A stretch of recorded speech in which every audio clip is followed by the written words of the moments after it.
Greetings. Thank you for joining us for this evening's City Council meeting. It's Monday, February 19th, and we are in regular session, beginning our meeting at 7 p.m. in Athens City Council chambers. I'm Dr. Micah McCary, Athens City Council member at large, who this evening will be filling in as President Pro Tem and facilitating in Jeff Reisner's unexpected illness in his absence. And I would like to begin by making sure that we are in order with regard to seating. Could you raise your hand if you have an empty seat next to you, just so that we know? Okay, great. So if we do have anyone come in at the end, we just have a couple at the front. Thanks for identifying yourselves. And at this time, I'd like to remind everyone to please silence your cell phones to prevent disruptions during our business meeting this evening.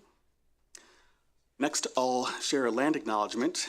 This land on which the city of Athens resides was settled and developed by earlier people, particularly the Shawnee and the Osage, and those identified through cultures commonly known as the Adena, Hopewell, and Fort Ancient.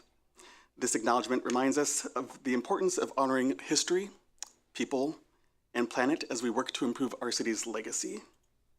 Next piece of business is to establish quorum, and we have 6 members of council participating in our meeting today, with our president serving as acting mayor. And the next item to consider will be amendments to this evening's agenda. May I have, just by show of hand, an indication of how many of you are here particularly to take part in discussion or be witness to the discussion on the ceasefire resolution? Okay.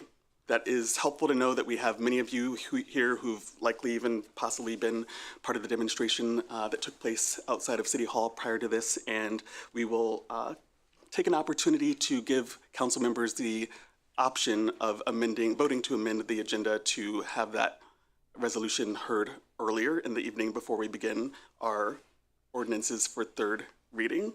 So I will begin by inviting a motion to amend the agenda to have resolution 02-24 considered at an earlier time. And do we have a second? Second. Okay, member Swink is acknowledged as a second, and let's take a vote. May all council members in favor signify by saying aye. Aye. All opposed? All right, we will amend the agenda and have that item come earlier before we begin readings for ordinances for third reading. We will also consider amending the agenda tonight to consider, under other business, a motion to remove from the table resolution 01-24, a resolution supporting the tentative award of contracts for construction and construction engineering of the city sewer system improvements project number 330. The city has received good bids for project number 330, which allow for council to proceed with considering a one reading resolution.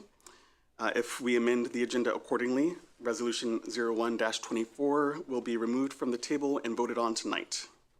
Can I have a motion for amending the agenda, please? So moved. Do we have a second? Second. Thank you. The agenda is hereby amended. Next, we need a vote. Thank you. All in favor of amending the agenda as described, please say aye. Aye. And any opposed? Thank you. The motion passes. Next, we have the disposition of minutes for regular session held February 5th, 2024. Can I have a motion to approve? So moved. Looking for a motion to approve. Oh, so moved. Oh, okay. All right. Thank you. Can I have a second for approving the minutes of February 5th, 2024? Second. Thank you. All in favor, please indicate by saying aye. Aye. Aye. Any opposed? All right, the motion passes and the minutes have been accepted. Next, we have reports and communications. I have a few to share myself, beginning with a letter I received from Brian Stevens, a resident of Athens, who has provided a letter on behalf of several other community members. On Union Street on December 10th, 3 of our Black female Ohio University undergraduate students overheard a group of mostly white males using anti-Black racial slurs. According to the police report, the men yelled at the individuals to change their use of the N-word, and then proceeded to follow the students while shouting racist obscenities at them. They then threatened our students with guns. We, the concerned community members of Athens, strongly condemn this incident of anti-Black intimidation, and we call upon our friends and neighbors in the Athens community to join us in denouncing this unacceptable behavior. Moreover, it is important to view this act of intimidation in a historical context. Black Ohioans have encountered instances of anti-Black terror since the establishment of Ohio as a free state prior to the Civil War, and into a contemporary moment when a sign advertising Tabletown People of Color Museum in nearby Stuart, Ohio was riddled with bullet holes. Unfortunately, knowledge about anti-Black violence in our community is little known, and this is partly because of institutional silence and suppression. For example, the ability to be truthful about our shared Ohioan past and how it shapes today is under assault by legislation like Ohio Senate Bill 83. Novelist William Faulkner, one of the great chroniclers of race relations in our United States, wrote, "The past is never dead. It is not even past." Our Black students that are threatened at gunpoint by white men hurling racial slurs at them surely understand this. With your help, we will wish to build a community and a world where these students do not feel debilitating weight of our past. The second communication I'll read is received by citizen Brandon Thompson. In accordance with Resolution R06-23 passed on August 21st, 2023 by Athens City Council, reaffirming its commitment to oppose all forms of bigotry, prejudice, and racial injustice.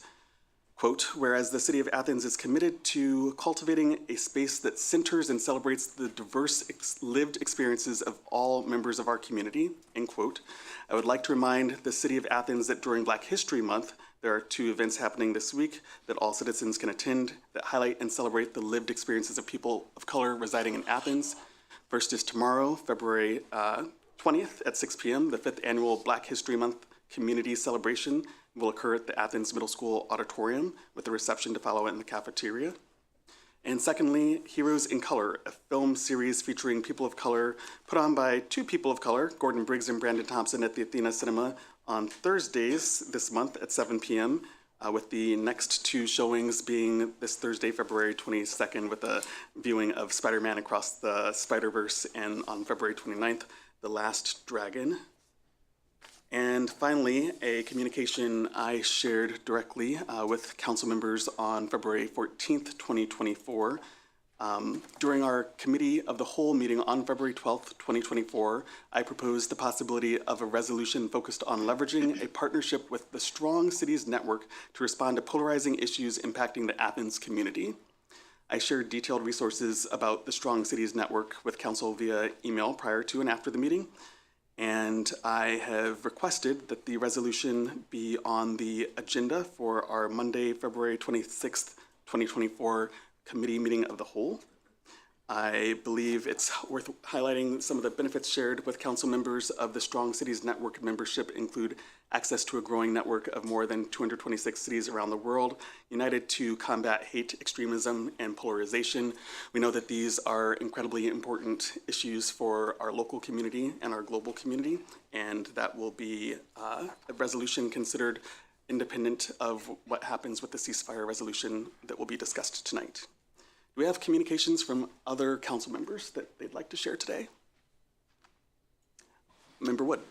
Yeah, I have been overwhelmed by the number of emails, and I've tried my best to respond to some of them, but I just wanted to share that I've received over, as of 4 p.m., 35 emails in support of the resolution that we're going to be discussing today. I can't do justice to all your thoughtful words, but I wanted to express that. And also 2 against and 1 warning, just advising caution. But I just wanted to respect the 35 of you that emailed me, which is very significant. So. Thank you, Member Wood. Do we have communications from other council members? Communications or reports from other elected officials? Law Director? No. Acting Mayor? Yes, please. Thank you, President Pro Tem McCary. A few items. I received a communication from the Athens Environment and Sustainability Commission, and they would appreciate my reading this to the City Council. The Athens Environment and Sustainability Commission supports the creation of a Council of Governments, COG, with the core purpose to implement solid waste collection, processing, and diversion, and urges the City of Athens administration to enter into a timely and productive negotiation with the Athens-Hocking Solid Waste District and other relevant entities. Passed unanimously by those present at their last meeting, and I'm happy to report that the City administration is involved in those negotiations. I also would like to acknowledge approximately 38 messages from our community about the Middle East resolution. I appreciate the citizens' input into our deliberations. I also want to note that Mayor Patterson had prearranged travel tonight, so obviously he's not here. And Member Reisner really wanted to be here. Our second ward representative this morning felt like he was going to be able to be here, and he got more ill throughout the day, and I encouraged him to stay home, and he finally agreed to that. One final thing, Member McCary mentioned Black History Month. I'm not sure I heard the time for the middle school event. 6 p.m. Thank you. 6 p.m., and that is Black History Month and the Andrew Jackson Davison Middle School High School Club that will be helping to host that event. Thank you. That's all I have. And Service Safety Director Stone has a few items. Sure. Thank you, President Crowd. So a couple notes, one brief report and then one communication. The one report that I'd like to bring up is to update the council about the Beasley Mills fire that occurred over the weekend. For those of you who are not aware, Saturday, just after noon, there was a fire in an apartment at Beasley Mill, which is an apartment complex on West Union Street in Athens. There was one apartment destroyed, but between the sprinkler system and the fire department's response, it was put out, and the majority of the damage to the remainder of the building is water damage. However, there was a significant displacement of persons. So there are 37 units in the building, 31 of them were occupied, and all of those persons now are homeless here in Athens. We decided to implement, especially being a weekend, and the ability to work with the management company was somewhat limited over the weekend. So we decided to execute our emergency action plan, and we set up the Athens Community Center as a shelter.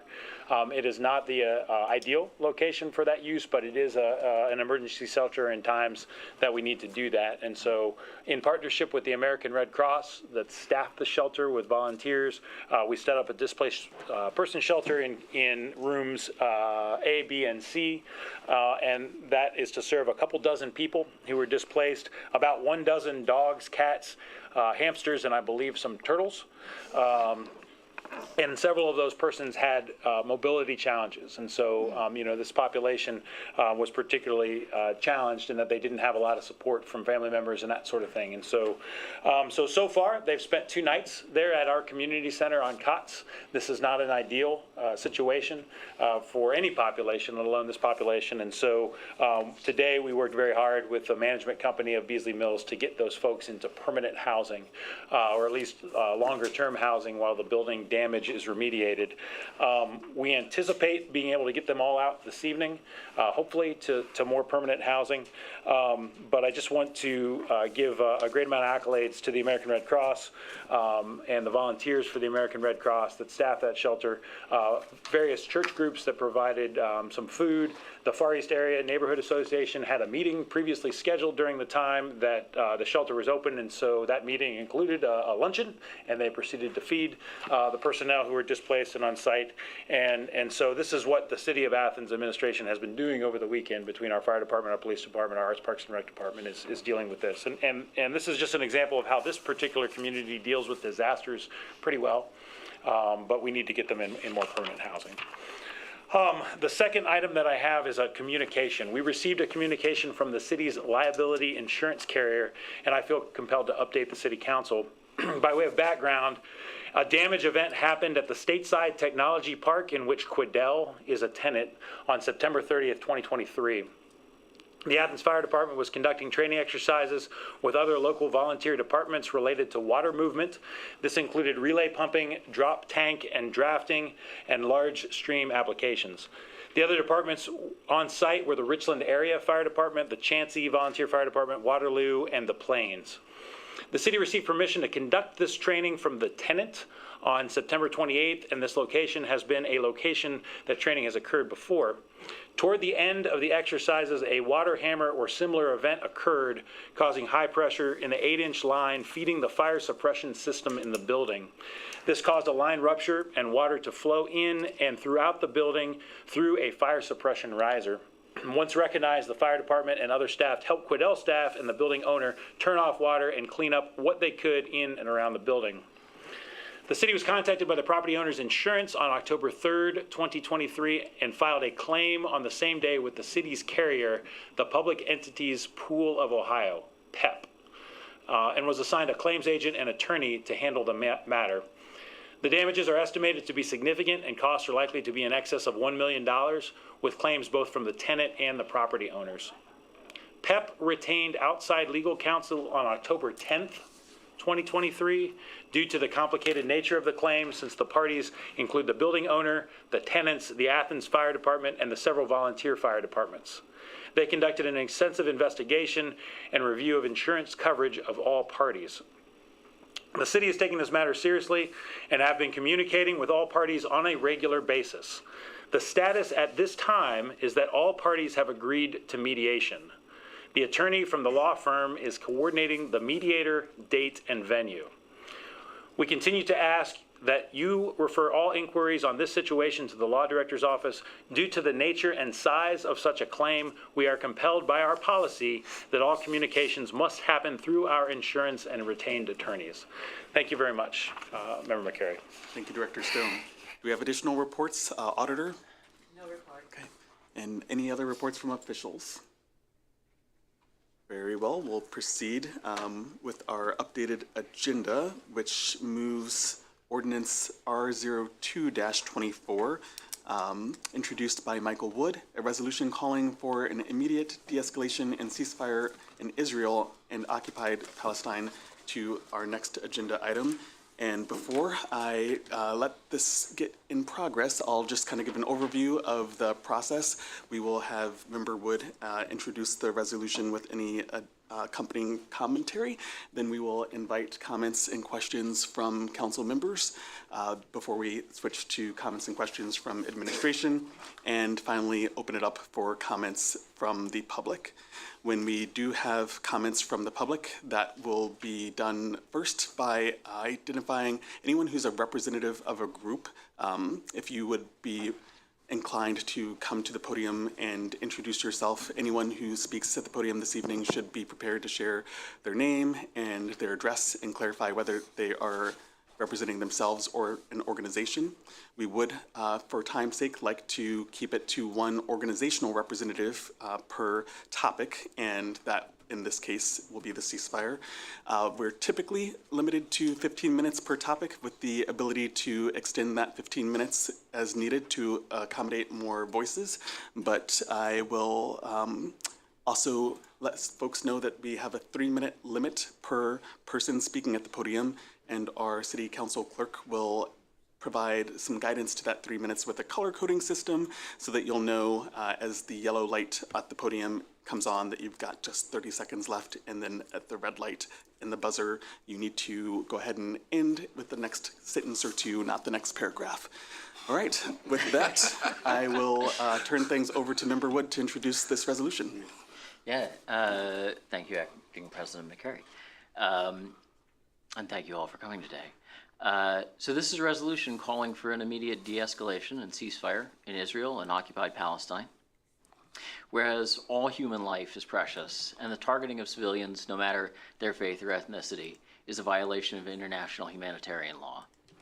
And whereas hundreds of thousands of lives are at imminent risk if a ceasefire is not achieved and humanitarian aid is not delivered without delay. And whereas the Council of the City of Athens unconditionally opposes the anti-Semitism and Islamophobia that have led to the rise in hateful rhetoric targeting Jewish, Muslim, and Arab people in the United States and worldwide. And whereas the federal government holds immense power to save Israeli and Palestinian lives. So now therefore be it resolved by the Council of the City of Athens, State of Ohio. Section 1, that the Council of Athens, Council of the City of Athens hereby urges leaders at the federal and state levels to urgently end the current violence. The Council of the City of Athens further urges the federal government to halt funding for the war and calls upon the Biden administration to promptly send and facilitate the entry of humanitarian assistance into Gaza. Section 3, this resolution shall be in effect and full force upon its passage and approval by the mayor. I have a few thoughts that I'd like to share, if I may. First, I want to thank you all again, the many people here that have come tonight, that you have given your time, and for the many people for the words of encouragement as well. Again, in the past few days, I've received overwhelming email, so thank you so much. Secondly, I want to apologize to my fellow members that I had to be away last week. Obviously, I was unable to attend, and as I said in an email to President Crowell, I felt like I'd thrown a grenade in the room and then ran away. So I'm sorry to leave you all with that, obviously. And thank you, President Crowell, for conveying my apologies last week. Thank you. You know, when I signed up to run for council, I thought we'd be doing things like solar panels and parking. Certainly not what I thought we would be up to in this time. And I had, in fact, offered a resolution on parking first, but I'm moved and honored to be have this be my first action. And I'm moved by the community around this issue. Don't mishear me. I've long been supportive of the cause, and I also want to quickly offer sympathy to the many people that have lost lives throughout this conflict, and pray for the speedy return of the hostages and the detained. I want to quickly note that. But as the junior member, again, I wasn't really sure of myself if this was my job. And the tipping point was Brandon Thompson's comments that, you know, we've done things for Brew Week and for bees. Why can't we do things for human beings? And so I took this resolution, originally written from Heather Cantino and Wes Thompson, and I pared it down. I modeled it after the resolution from Representative Cori Bush, the one introduced in the U.S. House, and added some other thoughts. I added the lines about combating rising Islamophobia and anti-Semitism. And during this, we've seen these incidences, again, just the appalling letter that was read earlier, hearing about our community members. There are the killing of the Palestinian students in Vermont and the literal Nazi rally in Nashville this weekend. There are the forces of hate are capitalizing on this conflict and to bring harm to vulnerable populations here and now. Now, how could we possibly deal with this? How could we pretend to solve this intractable, multi-generational problem? We're just a city council. And after all, the war didn't stop after the other 70 resolutions. But what if the point is something else? What if the point that we take on is that we look at this through the lens of the recommendation of the Assistant Law Director? In fact, that resolutions are a way, effectively, for us to voice our opinion as a council. And so why not use that to voice our opinion for peace, against hate, and again, against Islamophobia and anti-Semitism, and say that we could be a loving, progressive community that we aspire to be. In times when I need advice, I call my dad. My dad is a high school principal, or he was, and like all good high school principals, he's a really good politician. And he said, you know, that when a parent comes in or a community member comes in to a board meeting and they're angry and they're yelling, or they're otherwise upset and they're speaking to him as the principal, they're really speaking to him as the one facet of government that they get to interact with, the one facet that has to stop and listen to them. perhaps you might see where I'm going here. Again, we heard last week over and over again that some of these folks have reached out to their representatives. They've reached out to their governor, and the whatever option they have, and I've heard no avail. And so today we get to be the one facet of government that they can interact with. We can be the one facet of government that gives voice to this feeling. We can respond, and this can be the rare time when we are actionably accountable. And so, you know, again, I ran for the seat to do parking issues and solar. But because I thought it was the one place we'd make change, that I thought that, like, in our cities, we can get beyond the gridlock that and the gerrymandering that happens on the federal and state level. So it would be hard-hearted for me to turn my back on this request. And it's really my pleasure and honor to bring this on behalf of the citizens here tonight. And so I ask my fellow council members to join me in voting for this resolution. Thank you. Thank you, Member Wood. With that, we will open it to questions and comments from, oh, sorry. Do we have a motion to adopt from you? Oh, Or can I make a motion to adopt now? Great. Yes, I'd like to make a motion to adopt this resolution. Okay. Second. All right. Let's take time for some comments and discussion. Do we start with council members? Do we have any questions or comments at this time?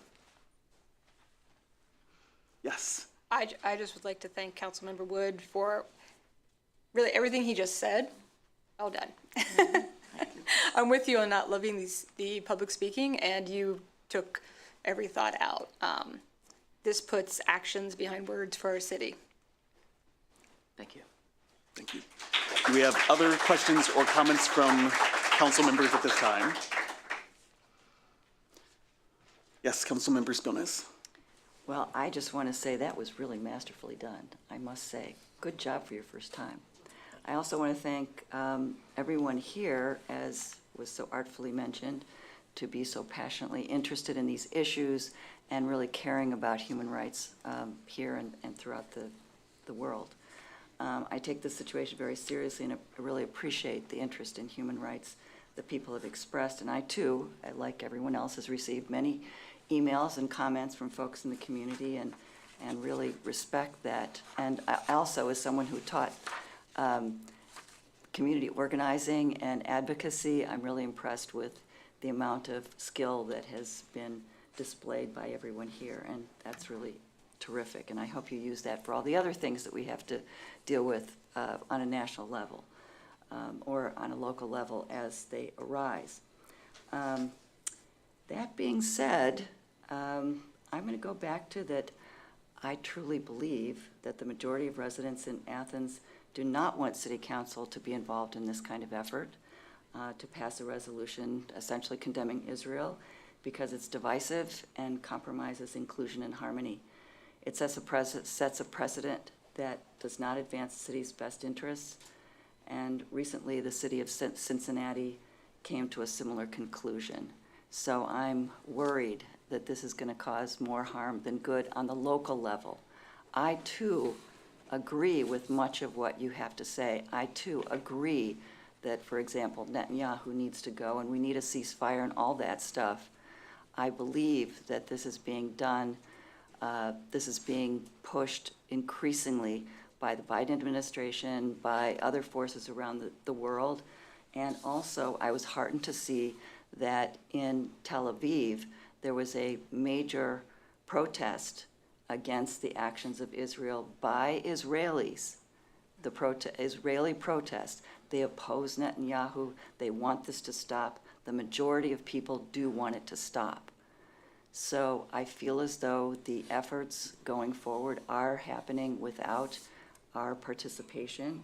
And again, I'm worried that this is harming our local area, even though I approve and agree that something needs to be done on the national and international level. So, but again, do we really want to put our foot in this and have future efforts? I do not. Thank you. Thank you, Member Spielnez. I will remind the audience and first thank you for what decorum's been demonstrated so far, but we do not want to get into a big round of cheers or boos at any point. I want to share that the communication I offered earlier about the Strong Cities resolution that will be up for discussion at our next Committee of the Whole meeting is tentatively titled A Resolution Offering Guidance for Addressing Local Impacts of Global Crises, which has been a theme here. We've addressed the global crises of climate change, for instance, and I wanted to make sure we address the concern that this ceasefire may not be perceived as a local issue, and thank those who have made the effort to clarify their reasons about what makes this a local issue, one of which has been the Ohio purchase of Israel bonds that have been shown to have intended military purposes. So I have directed inquiries to clarify any possibility that the Ohio bond purchase might not be able to be used for military applications. I've inquired about those questions to our law office and to our auditor and to our Ohio State Treasurer's office and have not been able to find anything indicating that Ohio's purchase of bonds could not indirectly support those military operations. So if people have additional information that would comment on the local relevance of this issue during this conversation, that would perhaps be helpful. Otherwise, any additional comments or questions from council members at this time? Councilmember Swank. Councilmember Wood, I was moved by your mention of your father. I've known Dr. George Wood for many, many, many years, and your mother, both fine educators. Unfortunately, my father passed away 2.5 years ago, so haven't had the opportunity to ask him about this issue. But in thinking about what you said and thinking about my father, who was a Kroger manager for 38 years, he did not believe that the customer was always right. But he did believe the customer was always worth listening to. As city council members, for those of you who live in the city limits of Athens, you are our customers, and you are worth listening to. And I've heard through your emails, I've heard through a book that was delivered to my house, I've heard through your text, that what is happening in the Middle East is beyond imagination, is condemnable, is just flat out wrong. Unfortunately, this is a battle that's been going on for close to 4,000 years, with one side on top and then the other, one side displaced and then the other, one side returned and then the other. But the sad part is we're talking about sides, and we're human beings, and we are one family. When this first came down, I went home that night and wrote a resolution because I thought the one that was presented to us, while sincere, was awfully one-sided. And I sent that to President Crowell as a courtesy. And I sat on it a day, and I sat on it 2 days, and then we received an opinion from the law director's office. But this is something that really wasn't about the duties and responsibilities, the legislative duties and responsibilities of city council. I'm very, very uncomfortable getting into a position of picking and choosing which opinions that we receive from the law director we follow. I think that's a very, very dangerous path to go down. And again, like a resolution, we were offered an opinion. Opinion I respect, an opinion that I'm prepared to follow. May not be in the best, shouldn't say best interest, should not be the most, it may not be the most popular opinion in this room tonight, but as council member Spellman said, I'm afraid this will do more harm than good, and I'm afraid it's going to set a precedent, not of acting on so much acting on resolutions, but dealing with issues that might be handled better in a different environment. The United Nations has been dealing with this for 76 years, if my math is correct. Some of the brightest minds in the world, and they haven't been able to solve it. I really don't think a resolution from the folks in Athens, Ohio, just like the folks in Denver, Colorado, and the folks in Burlington, Vermont, and the folks in Cincinnati decided that they would not act on this and not pass such a resolution. Thank you, President McCary. Thank you, Member Swank. Do we have any additional comments from council members at this time? Yes. I would also like to thank Member Woods for writing such an eloquently worded resolution. I really appreciate that and the time you took with it. I'd like to thank all of you for coming. I mean, I'm really impressed that you've done this 3 meetings in a row. I'm not sure we've ever had another issue where the House was full 3 weeks in a row. So it says a lot about how much you care about this, and I think you have good hearts. I think it's really good of you. But another city council that has received some recognition related to this is Cleveland, which did do this resolution or one very similar to it. And apparently, this hasn't been in the press, but I have an indirect connection to someone on that board. They've been absolutely swamped with requests to deal with other national and global issues. They're getting multiple issues a week presented to them and asking them to take positions on them. And they're having trouble keeping up with the business of Cleveland because city councils are charged with taking care of their cities. And so I fear, you know, in a community like Athens where people care so deeply about so many good causes and human rights and LGBTQ rights and, I mean, you name it, people in Athens care, and that's wonderful, and it's why I like living here. But as city council, I mean, we have a whole bunch to get to tonight. I guess like Member Speldenis and Member Swank, I'm concerned about the ramifications if, as a city council, if we tackle this.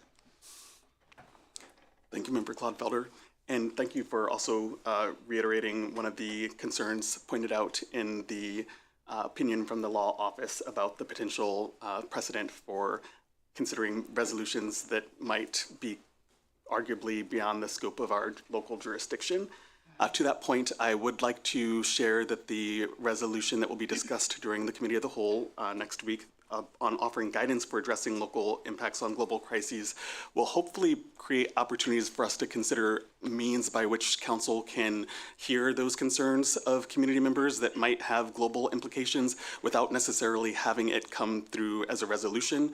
For example, we might think of other processes in consultation with the Strong Cities Network, which is designed to and has been working with hundreds of cities across the globe to figure out how we handle these kind of polarizing issues.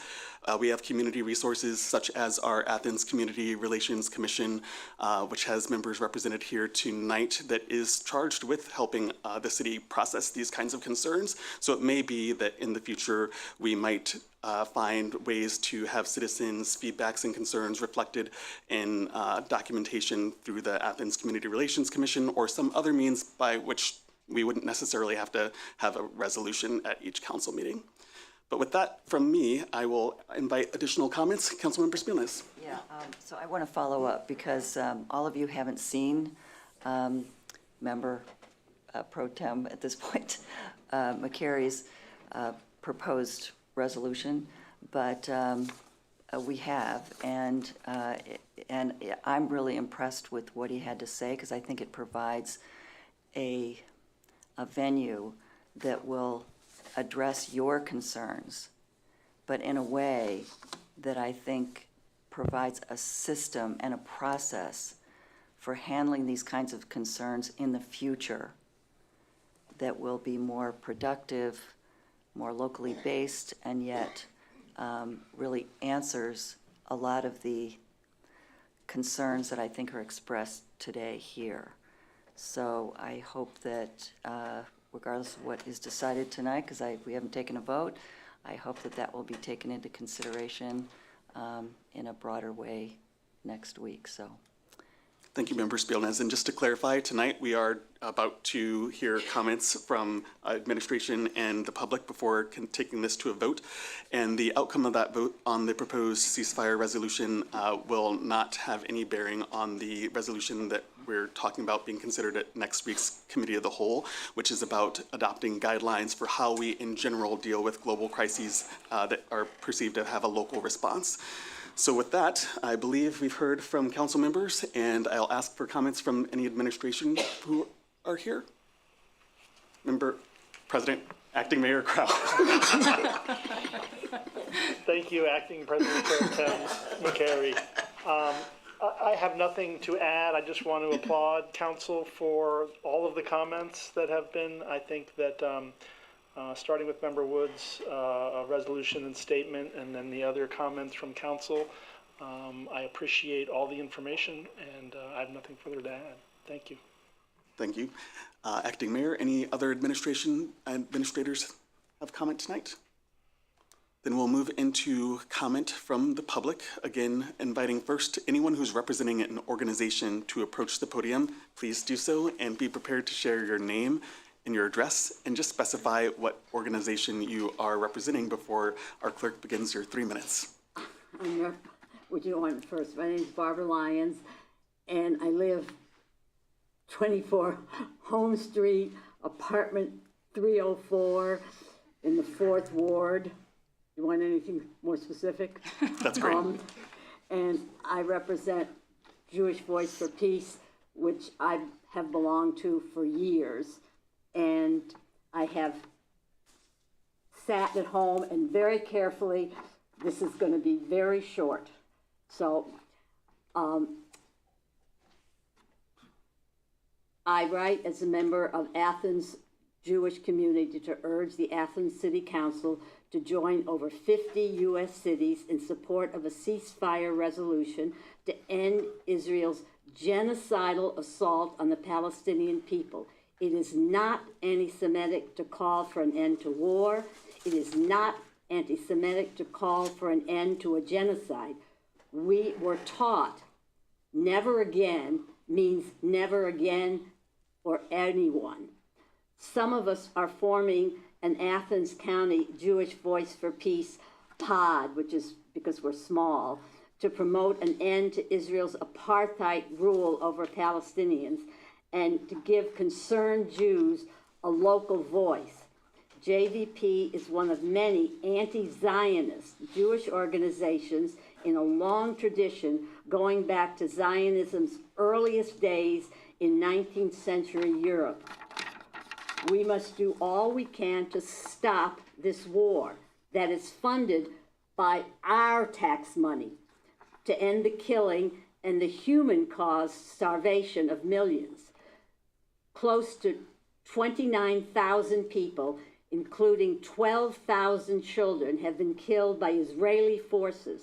The daily death rate in Gaza is currently higher by far than any other conflict in the 21st century. Save the Children International reported that more than 10 children a day have lost one or both legs in the onslaught. Survivors face disease, injuries, and starvation, especially since the U.S. and several other countries have stopped funding UNRWA, which is the UN's relief agency, and they stopped that based on unsubstantiated allegations by Israel. Israel has a very sophisticated PR organization. And so what's gone on is intentional, not collateral damage, intentional destruction of universities, schools, hospitals, and relief centers. Israel has also targeted ancient churches, mosques, museums, libraries, and archaeological sites. This is cultural genocide, which is the intentional erasure of historical memory and evidence of cultural life in Gaza, which has been there for 1,000 years. Cultural genocide is considered a war crime. The U.S. can end its complicity in genocide by demanding a ceasefire and renewing vital support of UNRWA. We have been calling our state and federal representatives, but nothing changes.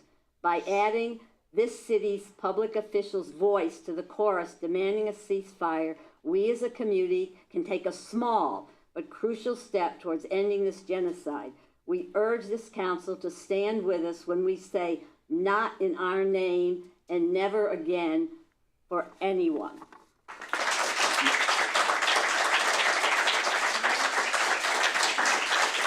Thank you. Do we have any other representatives of organizations here? Any other representatives of organizations that would like to take the podium?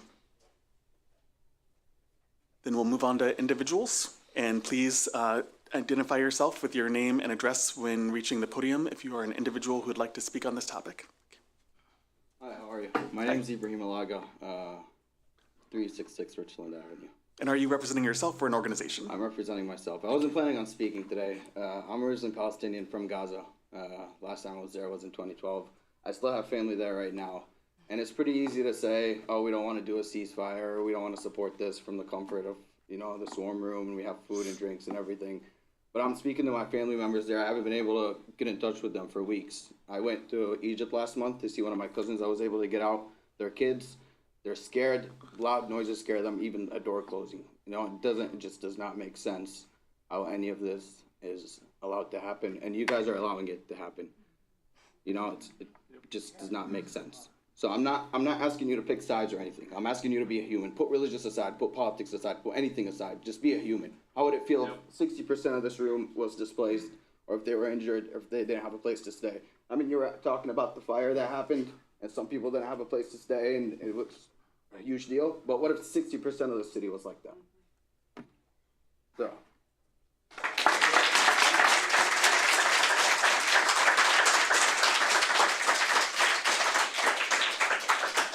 Thank you. And if you will share your name, your address, and if you're representing yourself or an organization. I'm representing myself. My name's Aya. I live in United Lane in Athens. I'm a medical student. I talked to you guys last week. I'd like to share some updates of what's happened in the last 7 days in Gaza. I talked to you about Al Nasser Hospital and Dr. Thayer, who had just returned. On Thursday, the IDF laid siege to that hospital and then raided it a few days later. They killed many people in that onslaught. They arrested and kidnapped 70 healthcare workers. They did not allow the World Health Organization to go in to assess the situation. 200 patients were left unable to be moved or cared for because all the medical staff was either killed or kidnapped. And those 200 patients, we have no idea what happened to them because, again, they didn't let the WHO into the hospital to see what was going on. Each day, 150 to 250 people in Gaza are killed. That means that over 1,000 people have been killed since I spoke to you last.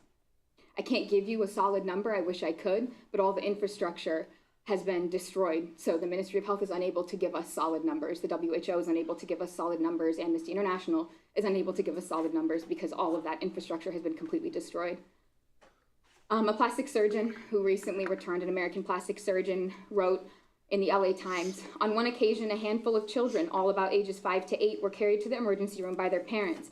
All had single sniper shots to the head. These families were returning to their homes in Khan Yunis, about 2.5 miles away from the hospital, after Israeli tanks had withdrawn, but the snipers stayed behind. None of these children survived. There's no excuse. There's no way to call this self-defense. I'll reiterate what my classmate said. This is genocide and ethnic cleansing, and by you all not taking a stand, you are complicit in genocide.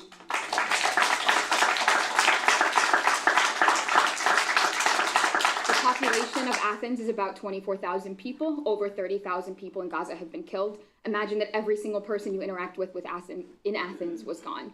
And a lot of those people are your family members. And now you have to live somewhere else that you've never lived before, and you have no food, no water, no access to medical care. You asked what we're doing. I have called my senators every single day since October 8th. I have gone to DC multiple times. I've stood in front of the White House. People aren't listening. And like Mr. McCary said, this is our money, and we can't guarantee that our money aren't going directly to the IDF, the Israeli Defense Forces. It's our duty, and it's your duty as City Council to vote yes to this resolution, not because this resolution will solve the entire war, but because you will join other Ohio cities like Toledo, Dayton, and Akron that have said, if we can't fix this, that's one thing, but at least we'll do what we can. And you guys have the ability tonight to vote yes on this resolution and to do what you can to support everybody in your community who you've seen have shown up week after week. You are the branch of government that we can interact with directly, and we are trying to interact with the government up through the federal level. But by adopting this resolution and saying and showing us how much you care, you can help us then take this up to the federal level, up to Joe Biden, and tell him that we are not okay with our money being spent on killing children. Thank you so much.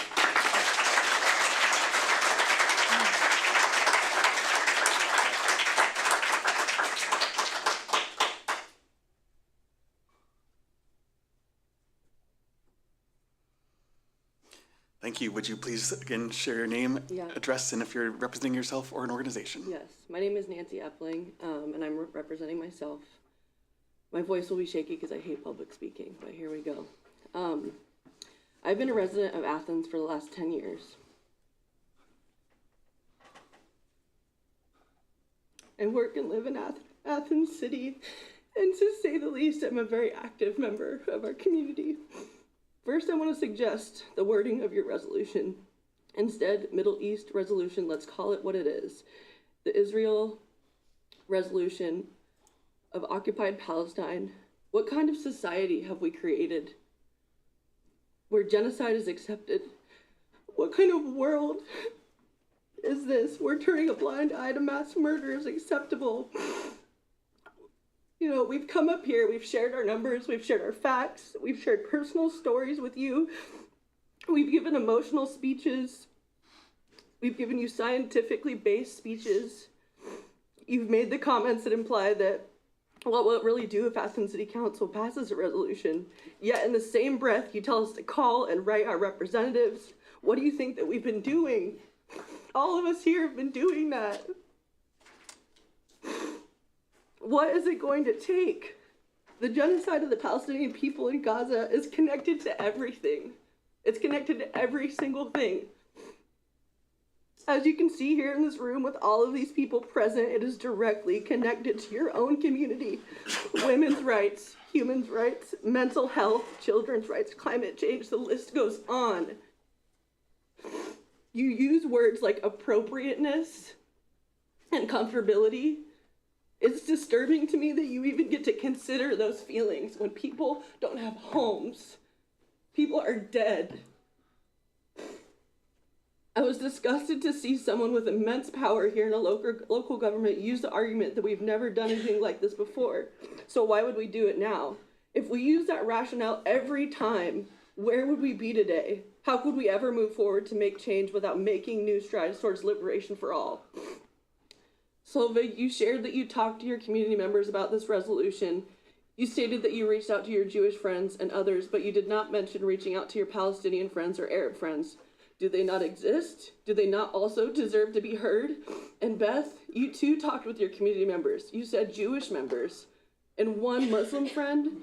I'm sure there are more people who would love to be heard and have personal connections that they could share with you. You never once asked the folks in this room if we would be standing here fighting for our Jewish brothers and sisters if this were happening to them. And I know that no matter who it were, we would all still be here because what is going on is clearly wrong. I'm assuming that most of you are getting your news from mainstream media sources, but have you watched the videos of Palestinians on the ground? The people experiencing this reality for the past 135 days, let alone the past 76 years. I challenge you to open your eyes and watch these videos of children in pieces, people starving, and mothers wailing for their families.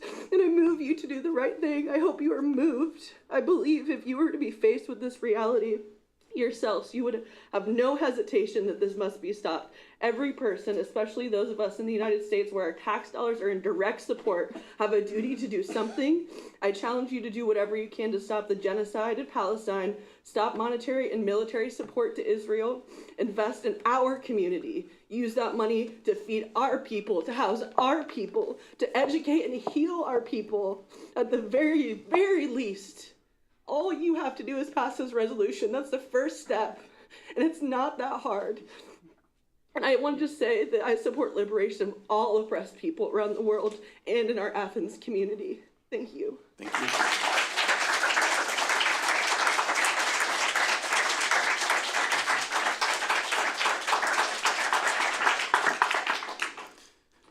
Thank you, Nancy.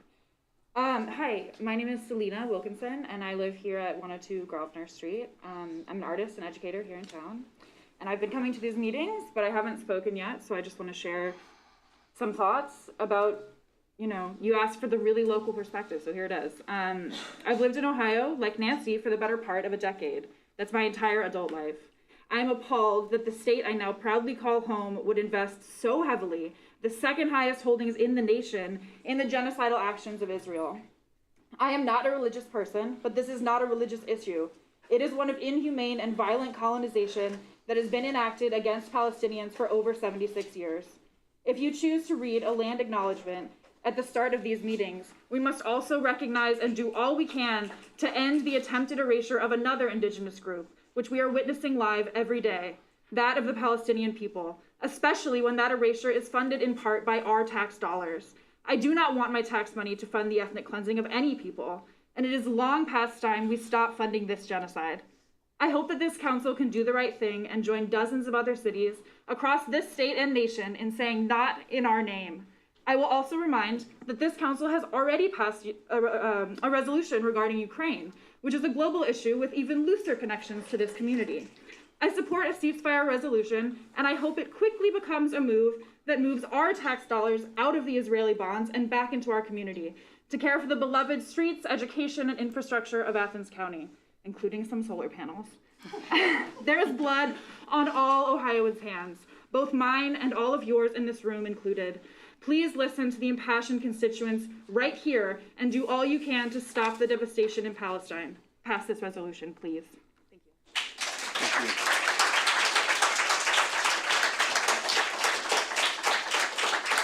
Thank you. We've reached the end of our initial 15-minute commentary period, so I'd like to just by show of hands get a sense of how many additional individuals hope to speak. All right, then with that, I will, excuse me. Do you have a point of order? Okay, we would like to reiterate the point that if you have additional pieces of information or perspective that have not yet been shared, that is what we want to prioritize. So although we are going to extend for up to another 15 minutes, if you have things to share that have already been shared, we'd ask that you hold your thoughts and recognize that your presence here is an affirmation of your support. I would like to invite the next person to the podium. Good evening, I'm Shelley Stark. I actually live in Amesville, but of course Athens is my hub. This is where I spend my money, and so the decisions that you make affect my life. And I know that you've all received many letters, including my own, so I'll try to be brief. I will be brief. Israel has created a giant death camp for the Palestinians. And since October 7th, it has been massacring them in that place. Rights, as many global humanitarian people in this country and globally has said. This is from Alex DeWall, Executive Director of the World Peace Foundation at Tufts University, quote, "There is no instance since the Second World War in which an entire population has been reduced to extreme hunger and destitution with such speed. And there is no case in which the international obligation to stop it has been so clear," unquote. From the independent journalist Chris Hedges, who has covered the Middle East for decades and was fired by the New York Times for protesting Israel's invasion of Iraq based on false information. Quote, "There will be scholars and historians who will write of this genocide, falsely believing that we can learn from the past, that we are different, that history can prevent us from being once again barbarians. They will hold academic conferences. They will say, 'Never again.' They will praise themselves for being more humane and civilized. But when it comes time to speak out with each new genocide, fearful of losing their status or academic positions, they will scurry like rats into their holes," unquote. I have heard it said that what you are doing now and what you are not doing now is what you would have done during the Holocaust. The U.S. is an accomplice to a Holocaust that is going on as we speak. How could one not support an immediate ceasefire? Thank you.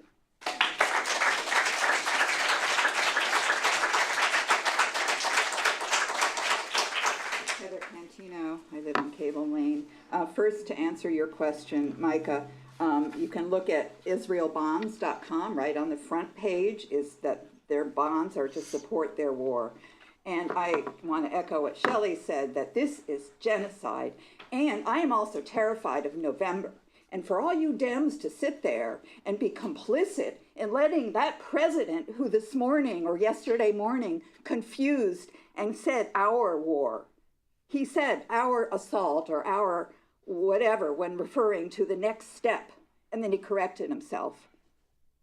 This man is dangerous, and you need to do what you can to raise our voices to get him to turn around, because right now he is saying that we can't do anything about what's going to happen in Rafah. It will just go on. Now, I have a statement here that I won't have time to read from the friend of a friend who is in Rafah now.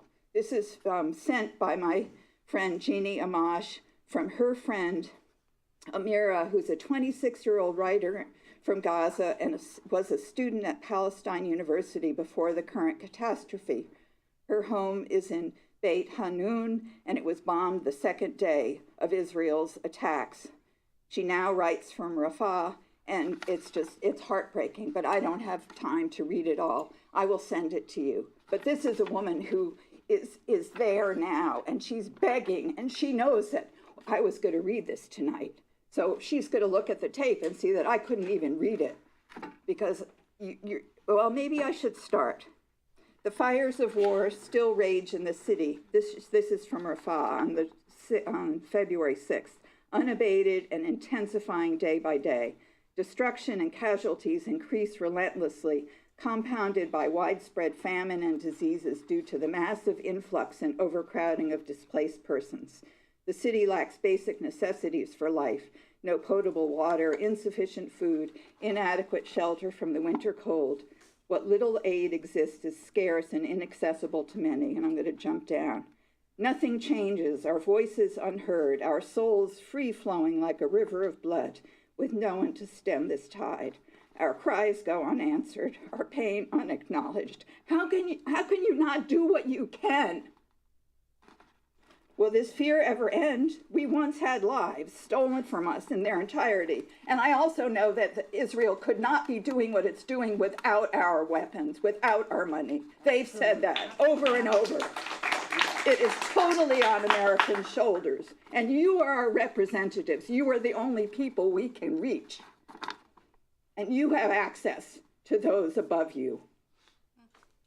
The slow death is more agonizing than the instant cessation of life.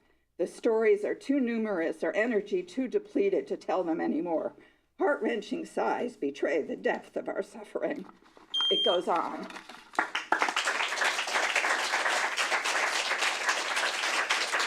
Thank you. As our next speaker approaches the podium, I will again reiterate that we appreciate your comments and concerns. We want to prioritize perspectives specifically on the ceasefire resolution that haven't been heard yet, particularly as our fire chief has informed me that we have folks in the overflow room downstairs who've also come who wish to speak, and that we would need to facilitate a exchange of folks who would leave in order for any of them to have the opportunity to speak today. Would you please go ahead and share your name, your address, and if you're representing yourself or an organization. Hi, my name is Nicole Adams. I live at 95.5 South Schaefer Street. I am representing myself. I am a local teacher, and I am here today because I tell my students that if you see a problem, you do what you can to fix it. This is a problem. You all claim to care about children. You pass laws and resolutions to help the local kids and students in our community. So how could you possibly justify not supporting a ceasefire? Every single local student that we have is just as innocent as the over 12,000 kids that have died in Palestine, and those are just the deaths that have been confirmed. These children have done nothing but try to survive, and they have been punished for it. Do you not see this as a problem? We see a single child in our community that goes hungry, and we identify that that is wrong. Yet, when we look at thousands of kids that have been martyred, you all ignore it. Use your voice. Use your power. If you're worried about harmony and peace on a local level, my question for you is, do you actually worry about peace, or do you worry about your own personal comfort? If you are not voting in support of this, then everyone here knows what the answer to that question is, and I urge you to get out of government. You don't belong here. You do not support us, and you are not supporting the people's voices. I I want to tell my students that I did everything I possibly could to stand up for what is right. Will you all be able to say the same thing?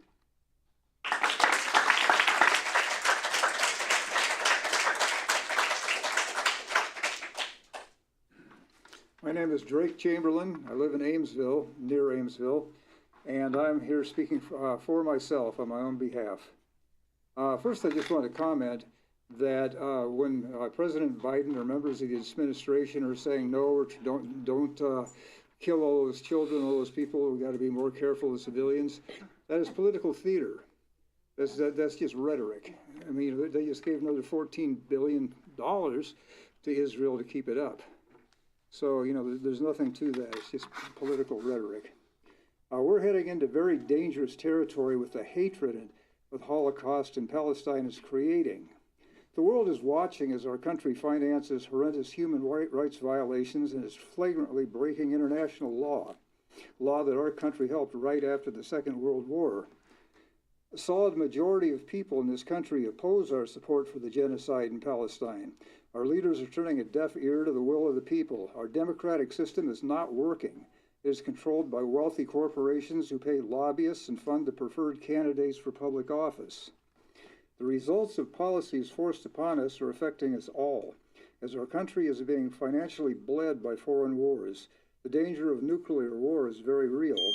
Please support this resolution so the ignored voices of the residents of Athens and Athens County may be, in some sense, heard. Thank you.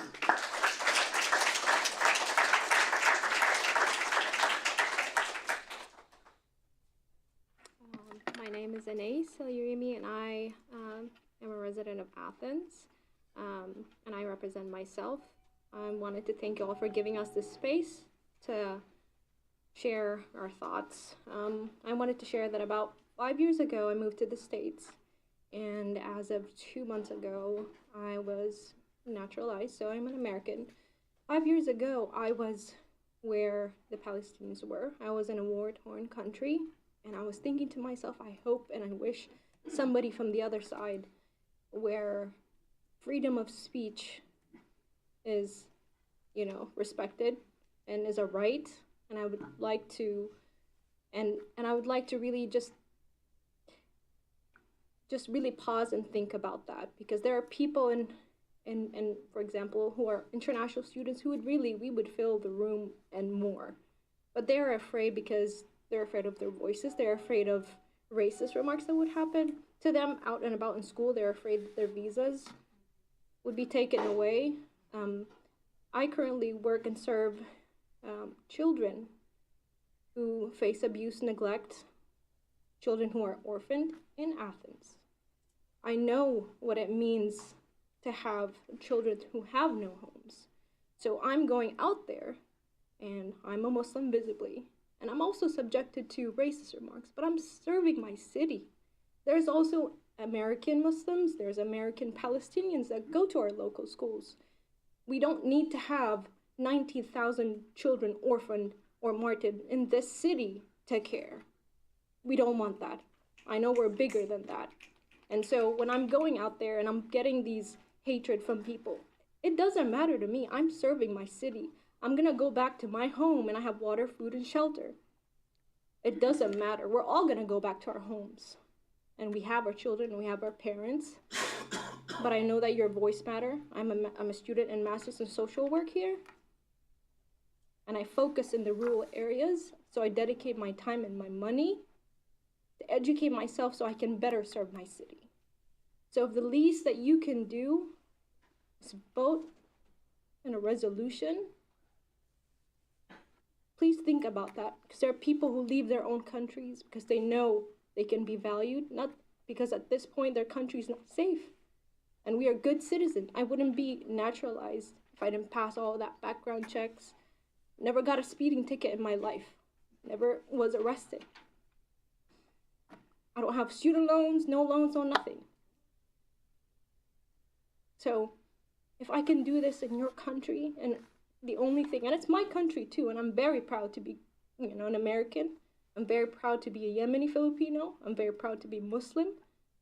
I'm also proud that, you know, freedom of speech and the First Amendment is respected. So please, please come to a resolution and really think about the children. It could be any of our children. Thank you. Thank you.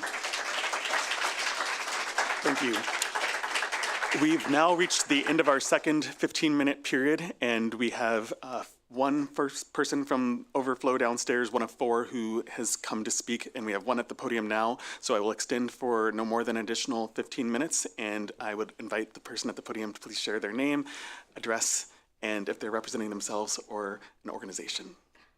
Hi, my name's Ellie Hamrick. I live on Main Street in Jacksonville, but I work in Chauncey and Athens. I want to briefly address the question of will it matter if you pass this resolution? It's my understanding that Beth Clodfelter is a former employee of Sherrod Brown who's perpetrating this genocide. It's my understanding that Slove's family members work for Israel who's perpetrating this genocide. Also, Jay Edwards is in the back there. He's investing in Israeli bonds on behalf of the state of Ohio.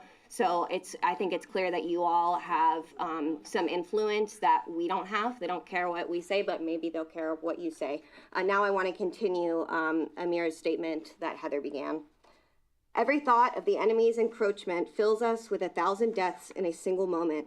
We fled in search of safety, but it seems too much to hope for. If no one intervenes to stop this catastrophe, it will lead to a massive genocide and even greater terror than before. The psychological toll mounts as we face the constant fear of becoming victims at any moment. There is no life left in us, only endurance, striving to survive in whatever way we can, knowing that an even greater war lies ahead after this brutal conflict ends. Our eyes' wells of tears narrate our tragedies. Our homeland, though besieged, remains dear, and our people, though doubted, retain their dignity. We've lost everything: family, friends, homes, dispersed, never to reunite. They were buried without farewells, without tears, without condolences.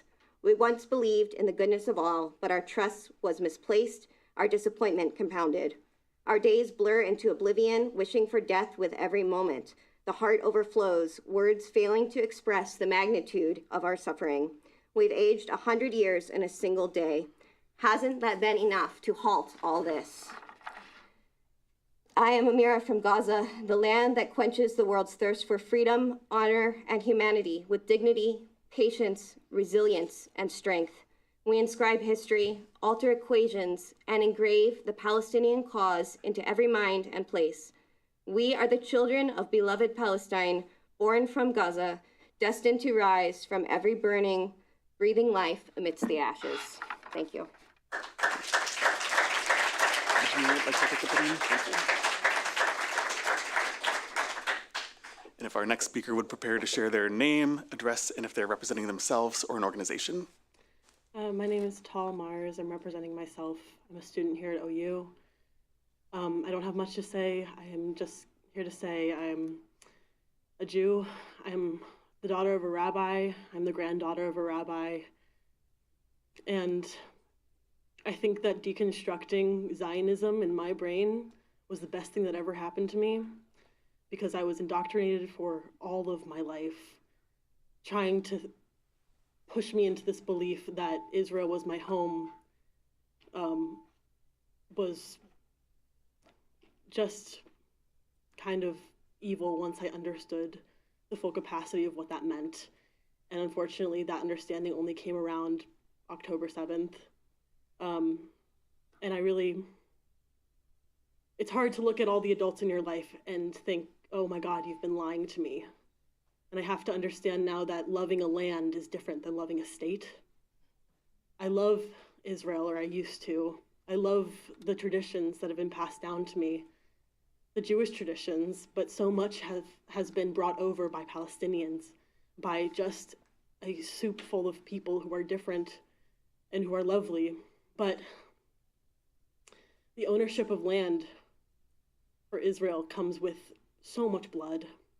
And if we don't acknowledge that, then for me as a Jew, I just can't believe in those values that people have taught me. The tikkun olam, like peace with the world, loving your neighbor. Like, who are we really? Like, let's look at our Jewish values. I just want to take all the Jews in my life and be like, let's really look at ourselves the way that we've been taught to, and the way that you've taught me to. I've got mentors in Beersheba. I've got friends in Haifa. I've got people who I know and love in Jerusalem. I've got family in Jerusalem. And I think we need to reevaluate what it means. If we want to have Israel at the end of the day, it's going to be a war zone that we caused, that our money went to, and I just can't live with that, so I'm here. Thank you. Thank you. Thank you. Please.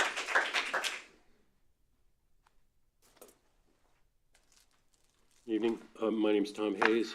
I have been paying taxes in this city forever. I do own property up on Columbia. I live in Columbus, but I teach here. I think this is a simple decision for all of you. The decision is either yes to slaughter or yes to life. That's it. It's yes to slaughter or yes to life. And it's also yes to your political careers in this city, or no to them. The no votes in this room, you can believe that there's a body of people in this city who will see you sitting somewhere beside those comfortable chairs.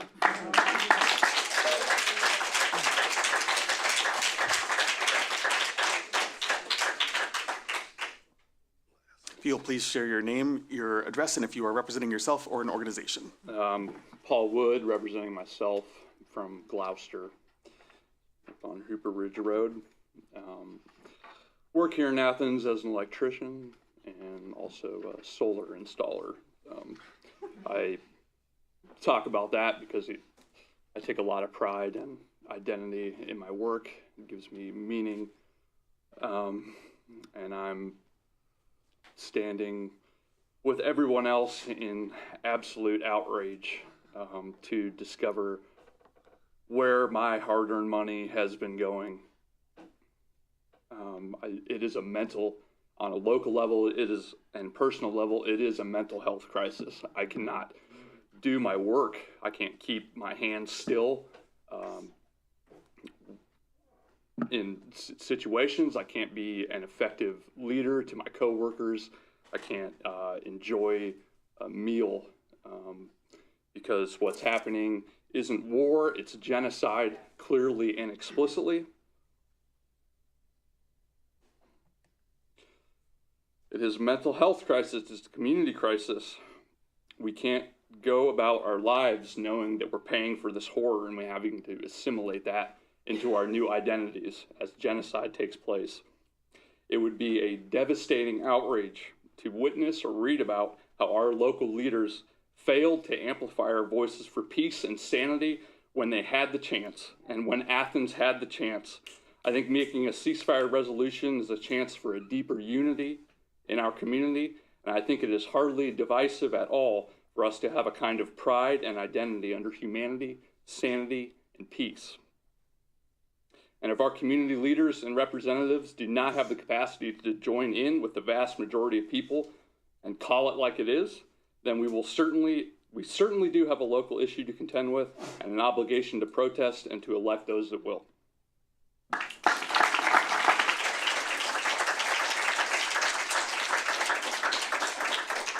Thank you. As we prepare to hear this next speaker, I'll just mention that we have one more downstairs who's waiting to come up, but would need someone to exit in order for them to do so. Thank you, Mr. Hayes. Thank you, both of you. And if you would share your name, your address, and if you're representing yourself or an organization. Hi, I'm Hannah Lauk, and I live on 15 Maple Street. I'm here representing myself. I wanted to start this by talking about the opinion issued by Athens Assistant Director Jessica Hiddle. As someone who is interested in pursuing a legal career myself, I can have an appreciation for the legal research done in this opinion. However, in it, I can find zero reason that validates the rejection of this ceasefire resolution. I find both of her points to be legal excuses for City Council rather than any type of legal argument or restriction. The argument that Athens has never called for a ceasefire in a conflict and therefore cannot call one now is lazy at best. The council has lost the opportunity to remove itself from international political discussion in June of 2023 when it decided to become a sister city with Ukraine, a program that the deputy director of the U.S. Agency for International Development herself said, and I quote, is is one of the many instruments through which the United States demonstrates our full support for Ukraine and its people, a program our mayor has been quoted saying he is honored to engage in. A resolution is just one of many methods to take a stance in showing international support. This council has shown us that. Your own actions have shown us that you are not opposed to engaging in international relations. You are not opposed to engaging and to support people under attack. To excuse yourself from this conversation now is nothing but hypocritical. Athens is involved. Our tax dollars are involved. As humans watching these massacres occur, you're involved. This council may not have the responsibility to respond to every conflict that occurs, but this is more than a conflict, and our community must speak out. We cannot wait for the decision of turtle-paced international courts of justice to take a stance. History is happening now. People are being murdered now. And as a constituent and a voter, I urge this council to condemn the genocide happening in Gaza and join the dozens of cities around this country that are rejecting our state, hello Jay Edwards, and federal representatives' complicity in these war crimes. I know that this vote on this resolution may seem small in the conversation, but it is not. And I hope years from now, when we look back on this moment in this council room, and we look back and we know as a no longer complicated issue, then we define this as an ethnic cleansing. Any of you who choose to vote no on today's resolution can live with your decision to not condemn your government's involvement. And with that, I'm going to urge our council to vote yes on this resolution.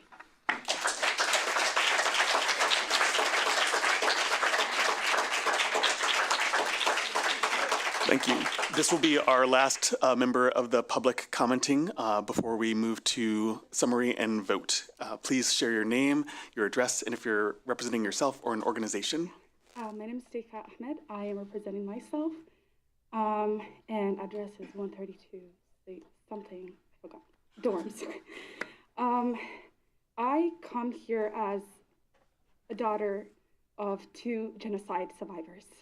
My parents fled the Somali Issac genocide in the later of the 20th century. One thing that has been really hard throughout this entire, since October 7th, is the realization that the word genocide does not necessarily resonate with people. They do not know the significance of what a genocide is. So I want to take a moment and tell you what a genocide did to my family. I lost 2 of my paternal grandparents in the genocide. My family was denied, a lot of my mother's side was denied access to education, and that has lifelong implications on individuals. My country at the moment is still struggling with civil war and political wars, right? And the thing is, I should not be standing here and telling you the implications of a genocide and what it does to people, because we have access to social media. Every single person here stands for a free Palestine. They stand for a ceasefire, right? The people who are not for this resolution, if you are seeing what's currently going on in Gaza, you would not be taking the stance you are taking. You would be for a resolution. What do the children's death and the innocent, not all of Palestine is innocent. What do the deaths of children have to do with politics? There is an abbreviation currently for children in Gaza. Only surviving wounded child, orphan. I am so sorry. It's a long, long phrase. There's literally an abbreviation for wounded children who don't have any parents, any family at the moment in Gaza. If you were looking at what we're doing as a community, we've done multiple protests. There's so much education. There's organizing, right? We are doing our part here. What are you guys doing? What are you doing? If you represent us, this is the one issue that we've had this many people come and talk about. If you truly represent us, you will not disappoint us. And if you disappoint us, guess what? We know where you stand. And it's not with us. And you do not belong in Athens if you do not stand with the people of Athens. So listen to us and listen to the people of Gaza because we all have smartphones. None of us should be taking this podium and educating you on what is going on. We have an addiction problem with social media. Use it for your own. That's it.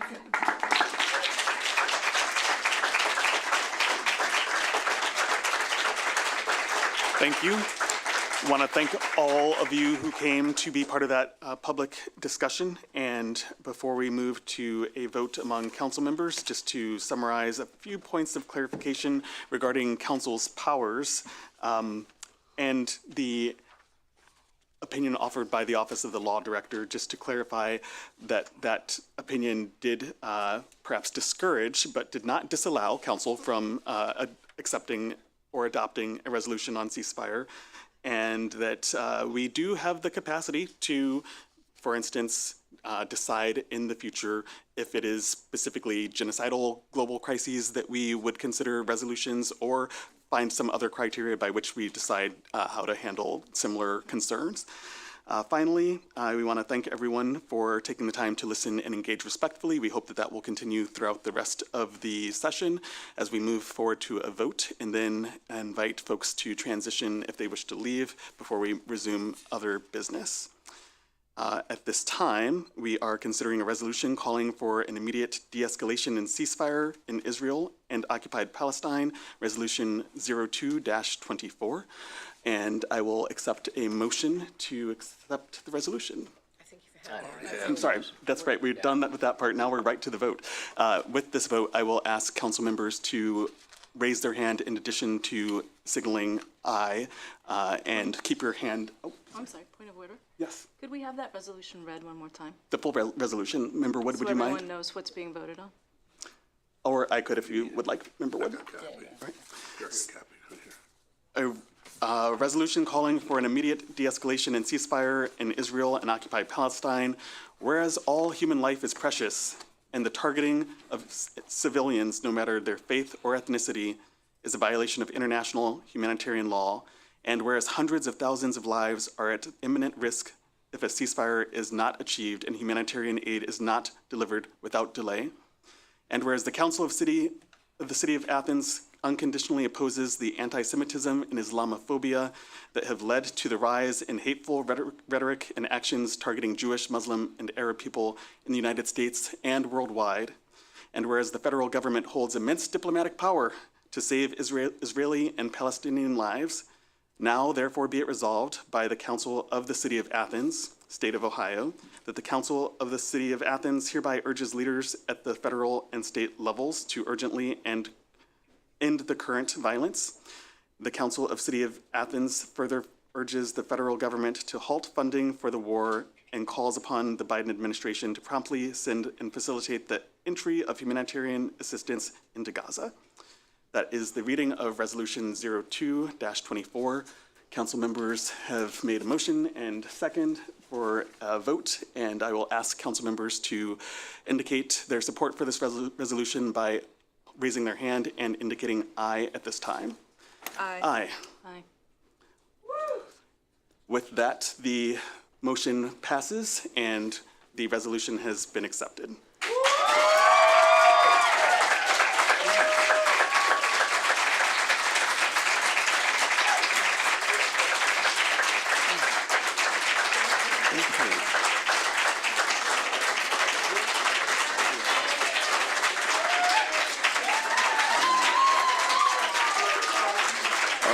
Thank you, everyone. We need to take this opportunity to allow those who have just, thank you, everyone, for coming for that portion. We will continue the rest of our business meeting after just a couple of minutes of transition to give folks time to leave if they wish to do so at this time. Thank you.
Except, yes. 124, yes. Yeah. Um, So that would just be the motion, remove it from the table. Okay. And vote on it. Great. Yes. I'm so thirsty.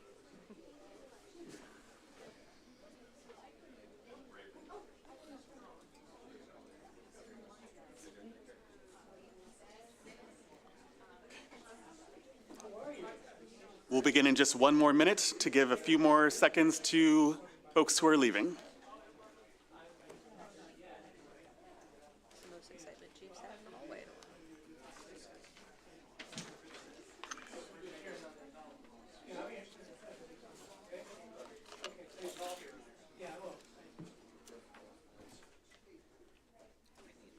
President Pro Tem, I get a comment that we could maybe just consider genocide proposals made a difference. Oh, okay. Thanks for letting me know. I was really afraid we'd be overwhelmed with every issue that came along. Yeah, very valid. Very valid. Thank you, everyone. We will resume in just a moment. If we can have everyone get settled in their seats and make sure that their phones are on silent. All right, at the beginning of our meeting, we made a couple amendments to the agenda. One reading resolution was just heard. We had a second one reading resolution that we are going to remove from the table here. I mentioned that that is resolution R01-24, resolution supporting the tentative award of contracts for construction and construction engineering of the city sewer system improvements for project number 330. Did we already do a motion to, no, we haven't. We need a motion to remove from the table from a council member. So moved. Thank you. Do we have a second? Seconded. Terrific. Let's have a vote. All in favor, say aye. Aye. Any opposed? All right. City and Safety Services Director Stone, would you like to provide an update on this item? Thanks. This particular situation is unique to this particular funding stream, which is the Water Pollution Control Loan Fund, in that after a bid is opened, when we're using that funding stream to fund a particular project,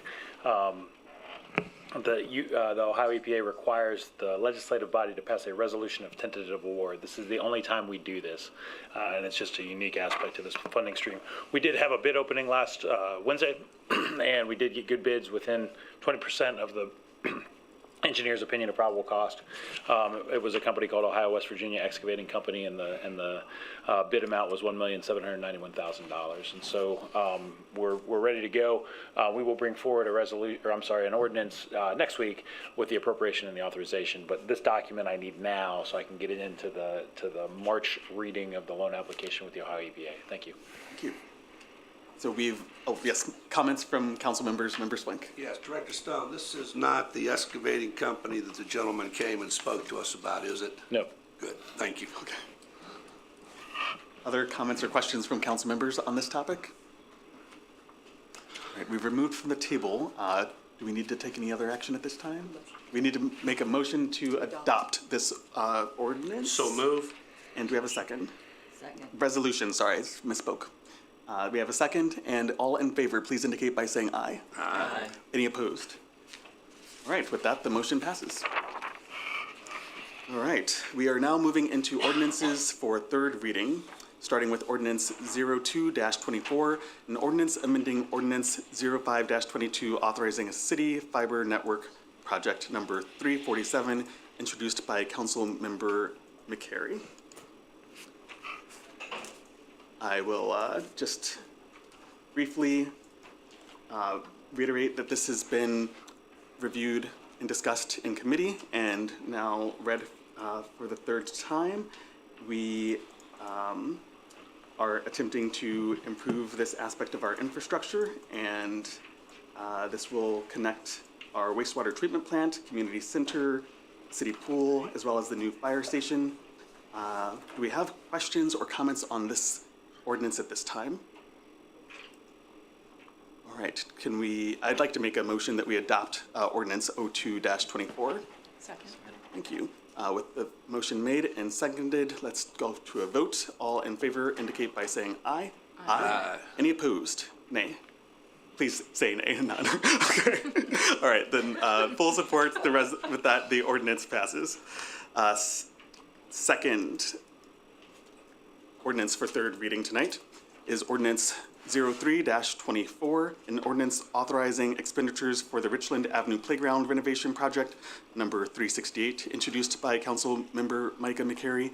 Again, this has been introduced in committee and reviewed 3 times with an emphasis on explaining that the primary objective here is to improve accessibility at our Richland Avenue Park. So with that, I will make a motion that we adopt ordinance 03-24. Second. With a second, we will move to a vote. All in favor, please indicate by saying aye. Aye. And all opposed? All right, the motion passes. Next is ordinance 05-24, an ordinance authorizing engineering design services for the Columbus Road Shared Use Path Project, number 365, introduced by Councilmember Spielness. Yes, again, this is the third reading, so it has been discussed. Just briefly, ODOT has awarded the city safety funds for 90% of the eligible construction costs up to a cap of $1,032,881. Be it ordained by the Council of the City of Athens, the Service Safety Director is hereby authorized to enter into a contract for engineering design services for the Columbus Road Shared Path Project.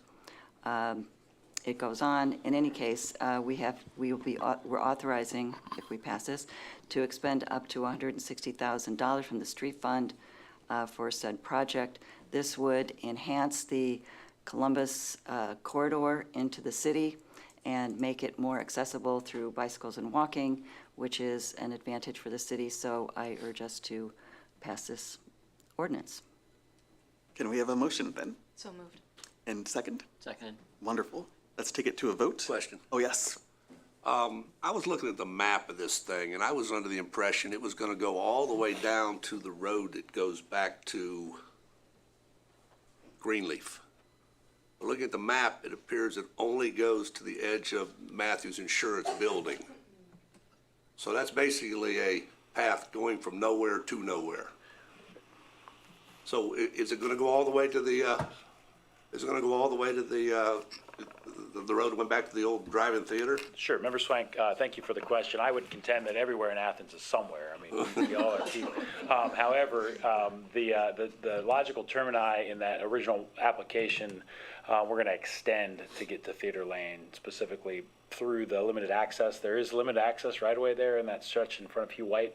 So it's a little bit different process to go through limited access right away, but that's okay. We can do that. And that was the guidance we gave to the design firm to go to Theater Lane. So the logical termini will be Theater Lane to the bike path spur at the end of Columbus Circle that goes and crosses the river over to the High-Canadian Bikeway. Good. Glad you made that adjustment. Thank you. Do we have any other questions? Thank you for that, Member Swank. All right, let's take it to a vote then on ordinance 05-24. All in favor, please indicate by saying aye. Aye. Any opposed? With that, ordinance 05-24 passes, and we will move on to third reading of ordinance 06-24, an ordinance authorizing disposal of a vehicle and equipment no longer needed for a municipal purpose, introduced by Councilmember Spielness. Thank you. Temporary carry. Acting, whatever the right word is. Okay, so this is pretty simple, very basic kind of city responsibilities.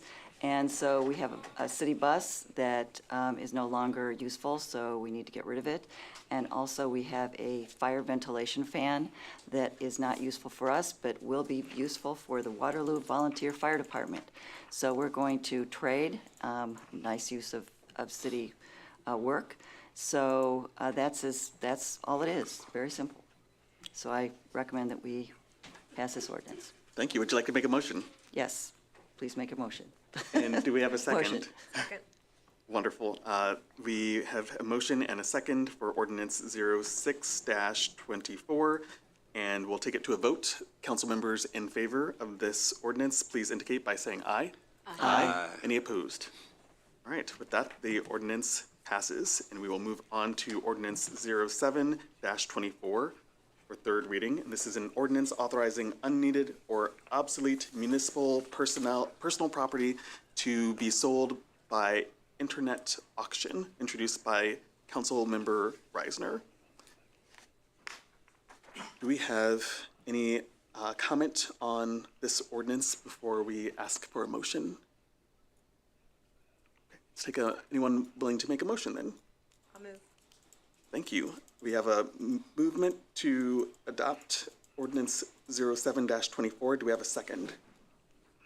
Second. Wonderful. And with that, we will move to a vote. All in favor, please indicate by saying aye. Aye. And any opposed? All right, the motion passes and ordinance 07-24 passes, has been adopted. Moving on to our last ordinance for third reading this evening is ordinance 08-24, an ordinance amending ordinance 50-23 authorizing wastewater remote site telemetry improvements project number 339, introduced by Councilmember Reisner. Do we have any questions? I know Member Reisner's not here, but do we have any questions or comments about this before we make a motion? I will move that we accept ordinance 08-24. Do we have a second? Second. Thank you. And with the motion being made and seconded, we will now move to a vote. All council members in favor, please indicate by saying aye. Aye. Aye. And any opposed? All right, with that, the motion passes and the ordinance 08-24 has been adopted. Moving on to ordinances for second reading, we do have some that will require a consideration of a suspension of the rules. And we'll begin with ordinance 0-11-24, an ordinance amending the 2024 appropriation ordinance 130-23 and authorizing interfund transfers, introduced by Councilmember Reisner. We're first needing a motion to suspend the rules. So move. Thank you. Do we have a second? Second. Wonderful. Auditor Hecht, would you care to make any comments about this? Well, I can. Thank you. These were all requested by my office, so we have several things going on here, some appropriations and decreasing appropriations. Section 2 deals with changes in how some court grant employees are going to be paid, if you recall that discussion. The other interfund transfers are to cover loans,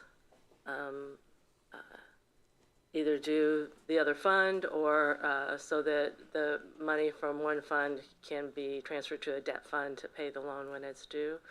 If you have any specific questions, I'd be happy to answer. Thank you. Member Swank. The diversion thing, I thought someone from the courts was going to come speak with us. Haven't seen him. Yes. We may need to follow up by, let's see, would that be our clerk who helps us get them here?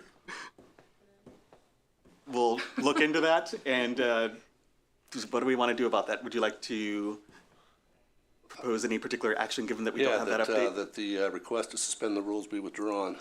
Okay, so we have a motion on the table to suspend the rules that's been seconded, and in discussion, we've heard a point. Oh, Auditor, do you have a comment? I'd like to make a point, there's other things in here and payments of money that we need by the end of the month besides the court request. I understand that the reason for the suspension, to summarize, is that we will have, we need to have the money transferred for a debt payment this month. So It's a time-sensitive matter. Can you offer any other information about the consequences to us not suspending the rules today, Auditor Hecht? Either we can't make the payment or we pay it because we do have money in the bank and we have a negative on our reports for the auditors, which is also basically illegal for us to do. Yeah. And do we have thoughts of, yes, Member Clodfelder? Yes, thank you. Another question relating to the court employees. I had asked in a previous meeting if the court or if anyone, had plans for how to pay those individuals after the end of the year. Do you know if the court has provided any clarity about what will happen to them? That's in my office. Okay. Thank you. Member Clodfelder, Member Swank. So I think I have a solution. Let's do an amendment, remove the part about the courts from this thing, sending it back to first reading, then vote to suspend the rules, vote on suspension of the rules, and then vote on the ordinance without the court thing in it. Does that work for the auditors? Yes, it does. Okay. So we've had a motion to suspend, and we've had that seconded. We are now hearing a proposed amendment. I think we probably have to withdraw the second? have that withdrawn, Yes. yeah. Parliamentarian, are we in a place where we need to withdraw the motion to suspend the rules? I think it would be cleaner to do it that way. You could talk about the motion to amend, but I think that probably what you should do is go ahead and, if someone wishes to withdraw their motion to suspend. I believe I made that motion. So I will, no, was that not me this time? No, it was Okay. Jessica. Thank you. I'll withdraw. Yeah. Okay. Member Thomas. All right, terrific. And now we are able to consider an amendment. Yes, Member Swank? I would move that we amend section 2 by deleting all references basically the first line. The 2024 appropriation orders 10-23 is further amended by decreasing diversion fund 232 and decreasing community corrections fund Get rid of all that stuff, and then where it says increasing general fund, to the auditor's point, leave that in there. All right. We've had an amendment proposed. Do we have a second? Second. Wonderful. And let's take it to a, oh, nope. Yeah, False? I'm not sure why we would do that. So you want to delete the part where we decrease the diversion fund? The part dealing with the courts until the court has an opportunity to come to us to explain what we asked for. I understand 4 weeks that ago. as a whole. Yeah. But I don't understand why you're splitting this up. Basically, we're leaving money in there. If we don't decrease their budget, we're leaving money in there that we don't think we're going to have. And that's why we're appropriating sorry. money in the general fund. I misread. Section 2, the whole thing deals with the courts, correct? Yes. Then let's just delete section 2. Thank you. Okay, that's a cleaner amendment. Thank you for the clarification. And we've had that amendment moved and seconded. Let's take it to a vote and, Who was the second? oh, we have not had a second. Yeah, Okay. We That was Jessica? We're good. Okay, we're good. We've had it moved and seconded, and now we're taking a vote. All in favor of the amendment, please indicate by saying aye. Aye. Any opposed? Wonderful. With that, the amendment passes. I would move that we suspend the rules. I'll second that. So we've had a motion to suspend the rules now that it's been amended and it's been seconded. So let's take it to a vote. All in favor? I seconded this one. Yep. So all in favor of suspending the rules, please indicate by saying aye. Aye. Any opposed? All right. With that, Then I would move that we pass 1124 as currently written. all right, reflecting that amendment. Do we have a second? Second. Wonderful. We'll take it to a vote. All in favor, please indicate by saying aye. Aye. And any opposed? All right, with that, the ordinance passes. So as a point of order, so that we don't sit here 2 weeks from now wondering about this, so what is the procedure? How are we going to notify the court that we would like to have them just simply come and tell us why we need to move this money around and what we can do to help them do their job better? You know, I wonder if acting mayor, normal president, who's in charge of our council meeting agendas, might be able to help us follow up on that. Is that something that you could do for us? Absolutely. I've communicated with the court once, and I can follow up with that communication and see where we are. Wonderful. Appreciate Should that that be a suggested. communication to come next week to committee? Oh, yes. Is that, let's make a recommendation that we invite a representative from the courts to our committee meeting a week from today. Wonderful. All right. The next item on our ordinances for second reading is ordinance 12-24, an ordinance conveying city-owned property located at 83 Columbus Road to the Athens Community Improvement Corporation, the ACIC, introduced by Councilmember Swank. Normally, there would just be second reading, nothing to say. However, in conversations, Director Stone I would like to move that we delete Section 2. Section 2 currently reads, in the event that the Athens Community Improvement Corporation, CIC, ceases to exist, the property more fully described in the attachments will revert to the city of Athens. I'd like to make that motion. All right, a proposed amendment. Amendment, yes. Yes. Yes. Do we have a second for the amendment? Oh, Could yes. we have clarification? Well, we have to have a second before we can discuss it. Second. Okay, How the could we have clarification? reason behind that is this language was borrowed from the ordinance related to the armory. We just carried it over. In this particular case, unlike the armory, which we would want to come back to the city if something happened, this property on Columbus Road is basically serving no purpose other than taking up space right now. Okay. And it would be in our best interest if it ceased to exist, that it still remained in the public domain. Director Stone, anything that you would need to add to that? Thank you, Member Swank. That's exactly correct. And thank you for catching our oversight here on this. Of note, the attachment to this ordinance is the general warranty deed. It's the next page in your packet, if you have the same packet that I do. And right at the bottom of page 1, there's a reference to that reversion clause in the warranty deed that we'll have to amend as well. And I think it's implied through your amendment that the section comes out that change would be made also. I would defer to the law director, though, certainly on that We'll part. have that for the next reading. Right. And as Director Stone shared with me last evening, this can then go through the normal 3-reading process since this would take it back to first reading. We've had a motion to amend and seconded. Do we have any additional discussion? All right, we'll take it to a vote. All in favor of the amendment, please indicate by saying aye. Aye. Aye. Any opposed? All right, that the amendment passes and ordinance 12-24 will go back to first reading. Next, we have ordinance 13-24, an ordinance authorizing the annual purchase of water softening salt for the water treatment plant, introduced by Councilmember McCary. There's no discussion. We'll move on to ordinance 14-24, an ordinance authorizing the Service Safety Director to advertise and accept bids where necessary and enter into contracts for the East State Street Signal Improvement Project number 367, and authorizing the auditor to make an interfund transfer, introduced by Councilmember Spielness. If we don't have any comments or questions at this time, we'll move on to ordinance 15-24, an ordinance authorizing the Service Safety Director to close streets in the uptown area for special events during the 2024 calendar year and to change requested dates or cancel events as necessary, introduced by Councilmember Spielness. Not seeing any indication of comments or questions, we'll move on to ordinance 16-24, an ordinance suspending the enforcement of Athens City Code, Chapter 11.04, vending, peddling, and soliciting to allow vending in designated event areas, introduced by Councilmember Spielness. Do you have any questions or comments?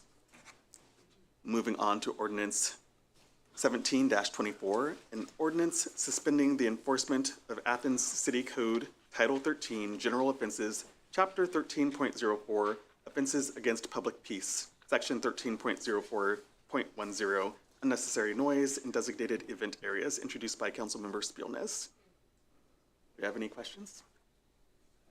Wonderful. Moving on to ordinance 18-24, an ordinance suspending Athens City Code, Section 7.05.03, continuous parking in the same location from Sunday, December 5th, 2024 through midnight on Sunday, January 12th, 2025, introduced by Councilmember Spielness. Any questions? All right, seeing none, moving on to ordinance number 19-24, an ordinance authorizing the Service Safety Director to suspend temporarily the fee for parking at metered spaces in the municipal parking garage on certain dates in December 2024, introduced by Councilmember Spielness. Any questions on that item? Wonderful. That moves us to ordinances for first reading. First up, we have ordinance 20-24, an ordinance accepting permanent bike path and utility right-of-way easements from the Athens County Public Libraries, introduced by Councilmember Swank. Thank you, sir. 2024, last year we conveyed almost 4/10 of an acre of city property to the Athens County Public Libraries with the understanding that we would get easements for that to service and repair and expand the bike path when needed. Section 1, Athens City Council does hereby accept permanent bike path and utility easements from the Athens County Public Libraries. Copies of said easements, legal description, and plat are attached hereto and incorporated herein by reference. This has been agreed with in principle by the library staff. It's just a matter of council acting on it. Thank you. Thank you, Member Swank.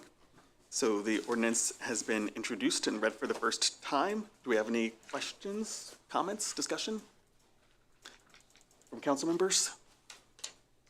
Yes. I guess I have one. Where exactly is it? Is it like alongside the kind of the spur that goes to what Morris Avenue is it there? Home Street in Lincoln. Lincoln. Yes. There is a map in our packet here, Okay. which looks like page 38 of 42 that shows where those easements are. Okay, thank you. And for reference, looks like Lincoln Street to all the way along the bike path there. So yeah, it's page 38 of 42. You'll see a diagram. It'd be easier to look at the diagram than me try to give the GPS coordinates for it. Thank you. Thank you. Do we have any other questions or comments from council members? Comments on this first reading from administration or the public? All right, the ordinance has been read for the first time. And we have the next ordinance, which for which we need to consider a suspension. This is ordinance 21-24, an ordinance approving then and now certificates for payment and declaring an emergency, introduced by Councilmember Reisner. I would like to make a motion that we suspend the rules on ordinance 21-24 because the state auditor timeline needs us to make those payments more immediately. Second. All right. Do we have questions? Member Wood? Just a very quick one. Point of clarity. What's a then and now certificate? Auditor, would you mind? Sure, not at all. So it's when we get a bill to pay something that the money was not in place at the time of the purchase. And so that usually happens the end of the year, moving into the next year, or like the beginning of this year before we had the budget, the entire budget and revenue expense budget or reports set up in our system. And so we usually don't close until in February. And so these are all bills that came in that were paid or are waiting to be paid. And the money is now in place to pay them.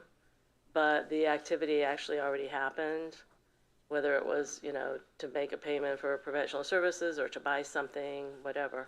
And so, according to the ORC, council has to approve these if they're over $3,000. So that's why the amounts are listed on these also.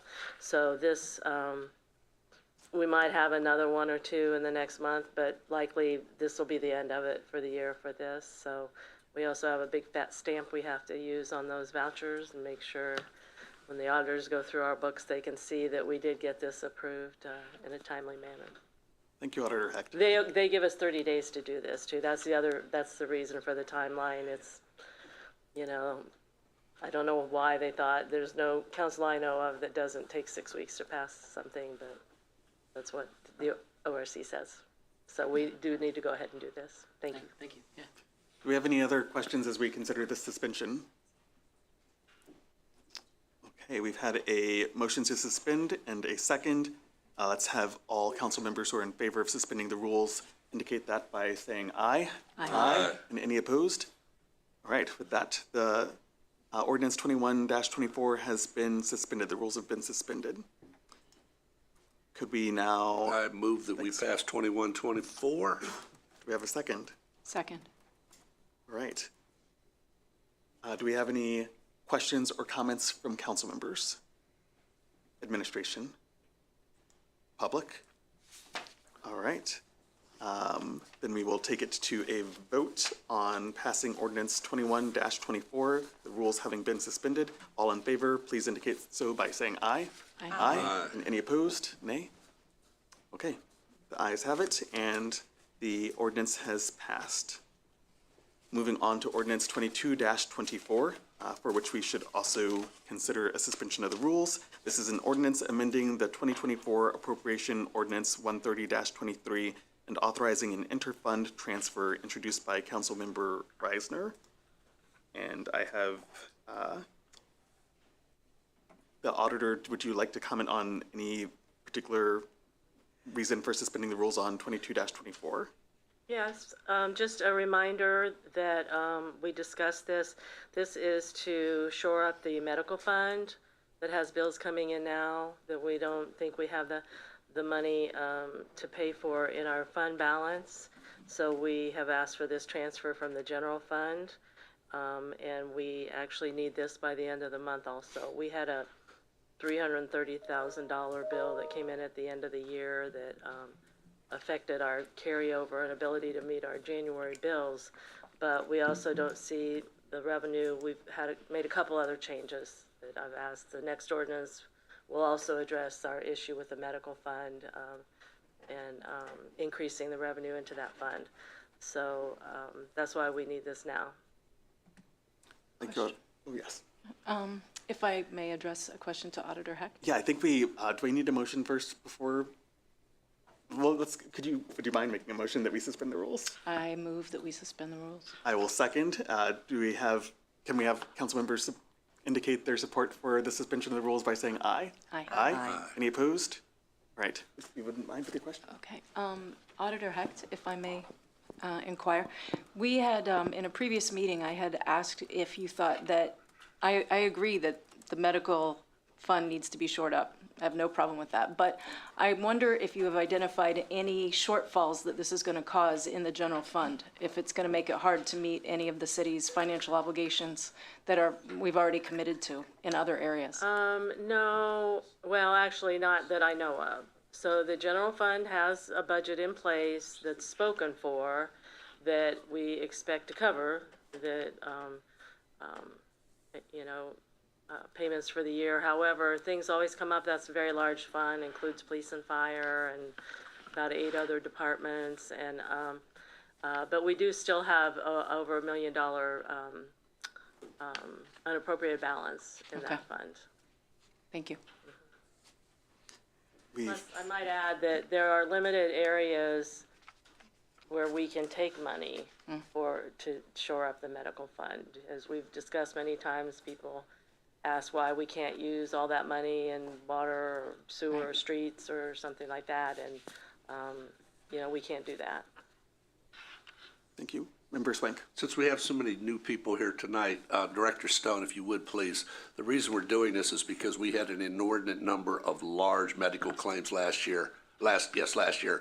Could you refresh our memory as to how many they were? You said it was like 8 or I can't remember the exact figures. It was huge. Sure. Thank you, Member Swank. So just to kind of reiterate, when we had talked about this before, the city is self-insured. So we have a third-party administrator rather than an insurance company that pays medical claims. And that third-party administrator takes cash that the city puts into a fund and uses that to pay medical claims that they adjudicate through like an HMO.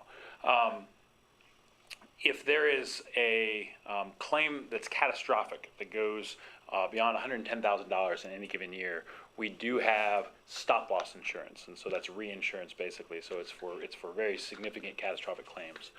For a workforce our size, it would be typical to expect in any given year that we would have 3 to 4 plan members, that is to say either the employer or family member, breach that $110,000 specific deductible and then go into the reinsurance market. And so, and that's actuarial science. You look at a workforce our size, when people estimate what our cost would be, that's typical.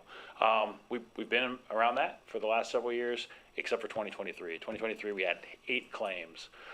Claimants basically go beyond $110,000 and go into that specific deductible. So that's abnormal for us, That's $500,000 right there. That's above and beyond.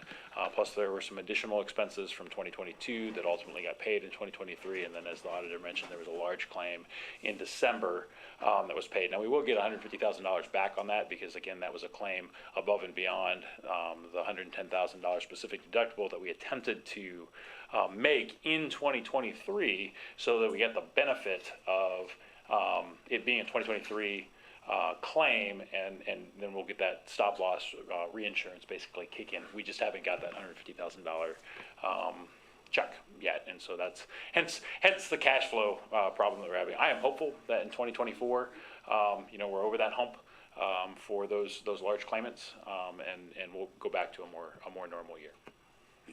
Thank you for that explanation and reminder. Do we have any other questions or comments? I'll make a motion that we adopt ordinance 22-24. If we can have a second? Second. Wonderful.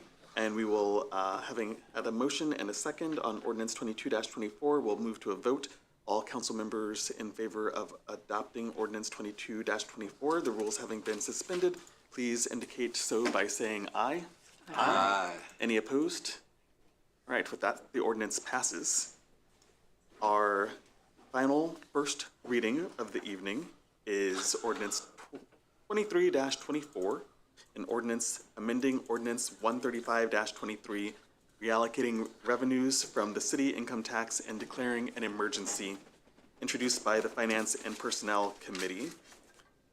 I'd like to make a motion that we suspend the rules on ordinance 23-24 so that we can start posting revenue to the medical fund. And do we have a second? Second. Thank you. All right, we've had a motion to suspend the rules on ordinance 23-24 and a second. All in favor of suspending the rules on this ordinance, please indicate so by saying aye. Aye. Aye. Any opposed? All right, the rules have been suspended. I move that we pass 23-24. Wonderful. I will second. And do we have any discussion before we take the vote on ordinance 23-24? Member Swank. Just real quick, this isn't spending any more money, it's just moving money that's been allocated around. So we're not spending any additional funds here. That's always a helpful point of clarification. Thank you, Member Swank. Any other questions or comments on this ordinance? The rules have been suspended. A motion to adopt has been made and a second received. We'll move to a vote. All council members in favor of passing this or adopting this ordinance, please indicate so by saying aye. Aye. Any opposed? All right, hearing none, the ordinance passes. Wonderful. I believe with that, we are in a place to move on to announcements and other business. Please let me know if I've missed anything. And the first announcement is that we have a motion to accept the we need a motion to accept the January 2024 financial reports. So move. I will second. All in favor of accepting the January 2024 financial reports, please indicate so by saying aye. Aye. Any opposed? Hearing none, we have accepted the financial reports for 2024, January. Next, we have a motion to accept the January 2024 credit card transactions. And I will move that we accept those transactions. Do we have a second? Second. Thank you. And all in favor of accepting the January 2024 credit card transactions, please say aye. Aye. Any opposed? Hearing none, the motion passes. Third, we have a motion authorizing the law director to sign ballots on behalf of the city regarding an opioid settlement. We have a motion to authorize the law director to sign ballots on behalf of the city regarding an opioid settlement. I'd like to clarify that, just instead of an opioid settlement, it's actually a bankruptcy, and it's one of the opioid companies. This is out of the United States Bankruptcy Court, Southern District of New York, Endo International, and it's kind of a restructuring. They're involved in an opioid settlement, but this is actually authorizing me to sign a ballot on behalf of the prosecutor, mayor's office, and Athens personnel office approving the plan. Do we have additional questions about this for our law director? Thank you for the additional information and clarification. I have one Yes. question. Law Director, may I ask how you think getting us involved in this will be beneficial to Athens? We receive ballots, and apparently we have a claim involved in this opioid settlement. So this company's involved in a bankruptcy, and we've been asked to approve their plan of restructuring. Okay. So, thank you. Additional questions or comments? I don't think we yet have a motion to authorize the law director to sign ballots on behalf of the city regarding, would we say bankruptcy? it's bankruptcy. Yes. It's approving their reorganization plan. So moved. We have a second. Second. Thank you. All in favor of this motion, please indicate so by saying aye. Aye. Aye. Any opposed? All right, with that, the motion passes. Thank you all. And fourth and finally, for these motions, under announcements and other business, we have a motion to confirm the mayor's appointment to the Shade Tree Commission. And I will turn to Member Wood to share the information about the appointee. Yeah, thank you, Acting President McCary. I have here a request from the mayor to appoint Tristan Kennison to the Shade Tree Commission. Tristan is a professional forester, arborist, and graduate from Ohio University. They have a number of notable degrees and relevant publications, including in the Forest Farmers Handbook, and they are an ISA certified arborist. So an excellent choice there. Also recommended by Ann Bonner, notable naturalist in the region, and so great person for us to consider. Sounds like a good addition. From our administration, I'm looking for a reminder, Athens has some special designation as a wonderful shade tree community. Does anyone remember what that's called or what it was? Tree City, USA. It's Tree City, USA. And what does that mean? It's a designation from a national organization, I want to say it's the National Arbor Day Foundation, that designates that, and there are certain steps that you take to get it. And I think Athens is we're pushing like 35 years running, being designated as a Tree City, USA. There's an application every year, and you have to demonstrate that you've done certain things. Having a Shade Tree Commission is one of them. All right. Well, terrific. Well, we would be then lucky to entertain this appointment. I'd like to make a motion to confirm the mayor's appointment to the Shade Tree Commission as described by Member Wood. Do we have a second? Second. Wonderful. All in Quick favor? question. Oh, yes. In the packet we got today, page 42 is the last page, and that was the resolution we voted on earlier. We're asked to vote on a recommendation here, and while I'm sure this individual is very qualified for it, going forward, since we have so many openings on so many commissions, so that we can review this material before it's presented to us or verbally tonight, can we have this included in the packet? So we would need for our mayor's office to provide the clerk of council with information about any proposed appointees prior to our Wednesday deadline for filing the agenda. Yeah, and not only mayor's appointments, council has some appointments too. But I'd like to see all appointments so that we can look at this rather than, and I appreciate you reading it to us, but didn't have a chance to look at it. Yeah, and we're I mean, typically, hopefully that's a reasonable request. yeah, I think typically we're very enthusiastic about those we are They were considering happy to appointing. fill the position. But that point is duly noted, and we should be able to provide more information up front. I think that will just be a matter of those of us who are attached to those commissions, making sure we share that information with the clerk in a timely manner. Thank you, Member Swank. So we have a motion to confirm, and I believe a second. Let's move to a vote for the mayor's appointment to the Shade Tree Commission. All in favor, please indicate so by saying aye. Aye. And any opposed? Wonderful. We have successfully approved that appointment to the Shade Tree Commission. Next, if I'm not mistaken, we have an opportunity for citizens to speak on legislative items and services not covered on the agenda. Thank you. Please approach the podium and share your name, your address, and indicate whether you are representing yourself or an organization before we begin your 3 minutes of time, which will be indicated on your little light panel there. Gotcha. Yes. I'm Brent Hayes. I live in Guysville, Ohio, and have some properties with my partner, Tom Harfett, and we have what's known as the old McBee building on East State Street, better known as Stateside Technology Park. am I 3 minutes Oh, starting? no, yet? we're just starting now, so you're good. Okay. Well, thanks everybody for hearing us, and thanks for the update, Andy. That's really the first and best update we've had on this for a long time on the situation with the water break.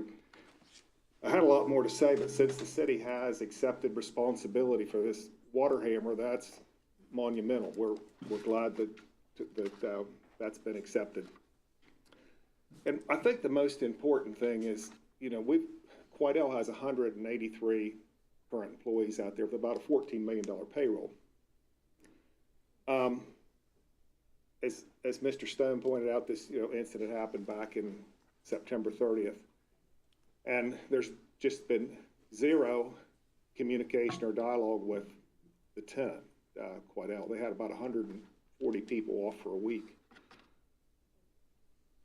It's embarrassing, I guess, in a way, but no one from the city ever went and talked to this tenant, including the mayor. And Tom and I met with Quidel and the CEO and the building superintendent or maintenance superintendent. Some of the things, your update is very inaccurate as far as, if there had been communication, we wouldn't be here tonight. That's all we were asking for. And we thought there was a question of whether the city was going to take responsibility for this air hammer, and they did tonight, and that's great. Some of the things that were on the update that just weren't accurate was the communication. There just hasn't been any. We've never agreed to mediation. When I think of mediation, you're going to have some sort of a compromise. We just want money back that we've paid out of our pockets to local contractors, and there's still a big outstanding bill to Serve Pro to the tune of around $550,000. They are calling our tenant and calling us like we don't pay our bills, and we do pay our bills. But this isn't our bill. This is Athens City's bill, or Athens City's insurer's bill. And we surely hope, back to what I said earlier, that the meeting we had with Quidel, their lease, they've got a short time on their lease, about 18 months to 2 years left. After that, there's no guarantee that they will be in Athens, Ohio. That's $14 million of payroll. I think they've been very patient. What can city council do? What can the law director do? We need to get this settled, and we need to get this settled quickly. There will be history made if Quidel leaves Athens, Ohio. That history will be left with city council, the mayor, the administration. I don't think that's the history you want to leave. I appreciate your time. I'll be glad to meet with anybody. That's perfect timing. So thank you very much. Thank you for being here. Thank you. Could I ask him a question? We won't entertain questions from our public speaking at the end of this evening, but if you have... you can. You can grant that privilege. We won't be doing that this evening, but... By our rules, you can grant that privilege. We're going to go ahead and move to our next speaker. $14 million. And I imagine there will be additional dialogue to determine how we will remedy this forthcoming. Would you please introduce yourself, share your name, your address, and if you're representing yourself or an organization? I'm State Representative Jay Edwards. Similar to some of the previous speakers, I'll be brief, but I will go over, I'm sure, the 3 minutes. I'll try to be as brief as I possibly can. Here tonight, I've been able at the state legislature to be able to get millions of dollars into the Athens City, from the Armory Project to the Southeast Ohio Historical Center to Passion Works to we just recently, a couple weeks ago, the House was able to pass $2.5 million to the OU Airport, $2.5 million to the Athens Fire Department for the regional training facility back behind UPS. Very proud of those investments, but I'm really here tonight to talk about priorities and what are the priorities of this body. And when I got into office, my priority was to figure out a way to put us on the map because the people in Columbus didn't care about us. You can imagine the shock that I found when I had somebody sit down, one of my colleagues, and show me the numbers to the amount of money that the state invests in our region in the form of public sector jobs, in the form of Medicaid, Medicare, in the form of public assistance for people in needy families. We are takers. Our way of life is subsidized by other areas of this state. And I think we ought to need to take that into consideration when we're considering what our priorities are. We heard tonight from Mr. Hayes about Quidel, a $14 million payroll, hundreds of thousands of dollars that come to this city that you guys get to allocate. Not one time has anyone been to that facility prior to an accident. Not any time has anybody gone to the facility since the accident.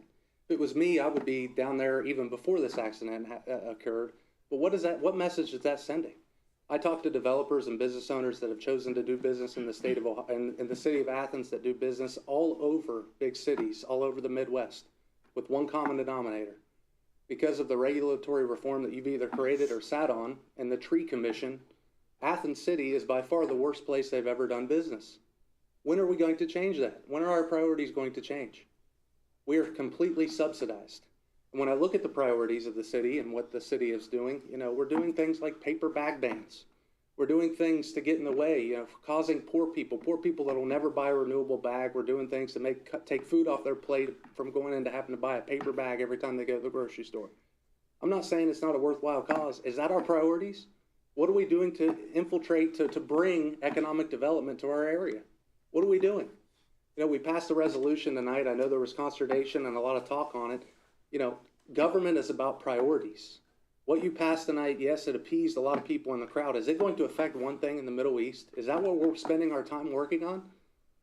Is that what we're spending our time working on? Where's the resolution for the people in Yemen? Where's the resolution for the people in Syria? Where's the resolution for Obama's drone strikes that took place for innocent civilian lives? We're picking and choosing outrage. We're picking and choosing things to work on that isn't benefiting the city of Athens and the people that have lived here. Why are we fighting so hard at the state level to get funds into this city? We're not even doing things for ourselves. What's going to happen when this business gets up and leaves? How are you going to tax the citizens more to make up for this $200,000 or $300,000 loss to the city of Athens? What are we doing? We've got to do better. And so I call on you as someone that wants to work with you. I want to work hand in hand with you. I'll do whatever I can. I could care less of your political affiliations, but I want to work with you. I'll leave you with one last thing. We're very fortunate. I'm so happy that Ohio University, I'm a proud graduate, is right here in our backyard. It's here not because of any decision anyone in this room, including myself, made. If that university wasn't here, this city wouldn't have two pennies to rub together. What are we doing to change that? We got to do better. Thank you. Thank you. Do we have anyone else from the public who wishes to speak on items that have not been covered on the agenda this evening? Thank you. When you approach the podium, please share your name, your address, and if you're representing yourself or an organization. Yes, my name is Richard Vetter.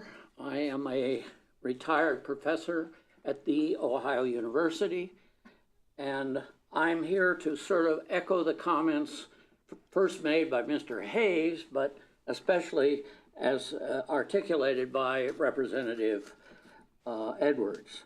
I was amused tonight to come to a meeting where we spent almost 1.5 hours dealing with the foreign policy of the city of Athens, including such, and unfortunately our mayor is not here because he's on a diplomatic mission to Ukraine at the moment, which is fine, and I'm glad that he's there. But this is Athens, and we need to concentrate on Athens. And rather than worrying about foreign policy, we need to worry about the 200 employees at Quiddell. Did you know in the last week the price of Quiddell stock fell by 40%? Has any one of you thought about what that might mean if it leads to a bankruptcy of that company? Are you aware that that company was created because of the efforts of Will Conacher, Dave Scholl, and others here in town, and a wonderful town gown university collaboration? And yet we don't even appreciate it. We don't thank them for it. And Brent here had an occurrence on his property that he wasn't responsible for, and Tom Parfit, his partner, using the hydrant, by the way, that was used in this wasn't even owned by the city of Athens. They opened Brent Hayes and Tom Parfit's hydrant without their permission. So I think the city is a little bit culpable in this, and I think you ought to get your act together and work to resolve this. Thank you very much. Thank you. Do we have any members of the public who would like to speak on items not yet covered on the agenda? Thank you, and please share your name and address, and if you're representing yourself. Yes. I have something about the second reading. Is there public comment on that, or is that only first reading? I was like just listening. If it was on the agenda this evening, then it's not something you're supposed to be speaking about now. Yeah, so I just wanted to double check. Thank you for clarifying. Just don't want to dive in stuff. I'm Brandon Thompson. My permanent address is Coventry Lane. I have a question. I know you can't speak with me, but I am representing Ohio Brew Week. I also do the block party for the city of Athens. I'm the person people talk to about street closures. And so I know tonight we had our second reading for suspending vending, or suspending everything related with street closures. And we've been improving that process. And I had a question, been meeting with Director Stone and Andrew Cheeky about some of the processes that we've had. And I think it's gotten faster. I was wondering if council ranks each one of those three the same. So, suspending vending, suspending the noise ordinance, and then suspending street closure, or if you look at them all, it's the same. And so the reason I bring this up is in the fall, I've rented the parking garage for an event. We do Fall Fest. It's been great. It's a great partnership with the city. About two and a half weeks before the event, I was talking with Andrew Cheek at the city. Local barbecue truck had just become available. And so if you know about the parking garage, we can't get trucks up there because of the clearance and stuff like that. So I wanted to basically use 2 of the parking spaces in front of the parking garage for food. And we couldn't do that. Andrew and I talked. We're like, well, we don't want to, it's more than 6 weeks, so we don't want to suspend the rules because we don't add that. So we ended up not doing it. And I was wondering if there's a way to have a conversation with council, not here obviously, but about improving that process. We still want to be able to, right now, I think what we're doing is great, where, we have the batch group of street closures. I've talked with Andy and Andrew about that. And I was just wondering if there's another way to improve that even more. Not a street closure, but I think in my mind, vending would be something that's not going to impact anything. If I'm going to use 2 parking spaces in front of a space, that maybe needs 2 weeks in advance, 3 weeks or something like that. Council still needs to know, but I wonder if how council feels about that and what the proper process is. This will still go through the city. This will still be with, meeting with the city saying, hey, we want to do this, still presenting it to you. But I know as council, it's been a struggle between previous councils in the city of, who grants street closures. I remember being here when, we were doing, I think, 3 emergency street closures in a row. What's going on? The city doesn't know, and there's businesses uptown who are like, I didn't know this, we didn't know this. And so I'm wondering if there's a way to improve that process, because with I think there's 3 or 4 more street closures for that are taking part in DORA. I believe more citizens are going to be interested in taking part in that, which I think is good for the city of Athens with business. I just want to be able to tell them something, that's, I think, positive. But I just wanted to bring that up now. I was here for another reason, but hearing the street closures, I was wondering about that, because I think I've been doing this for 9 years with Brew Week.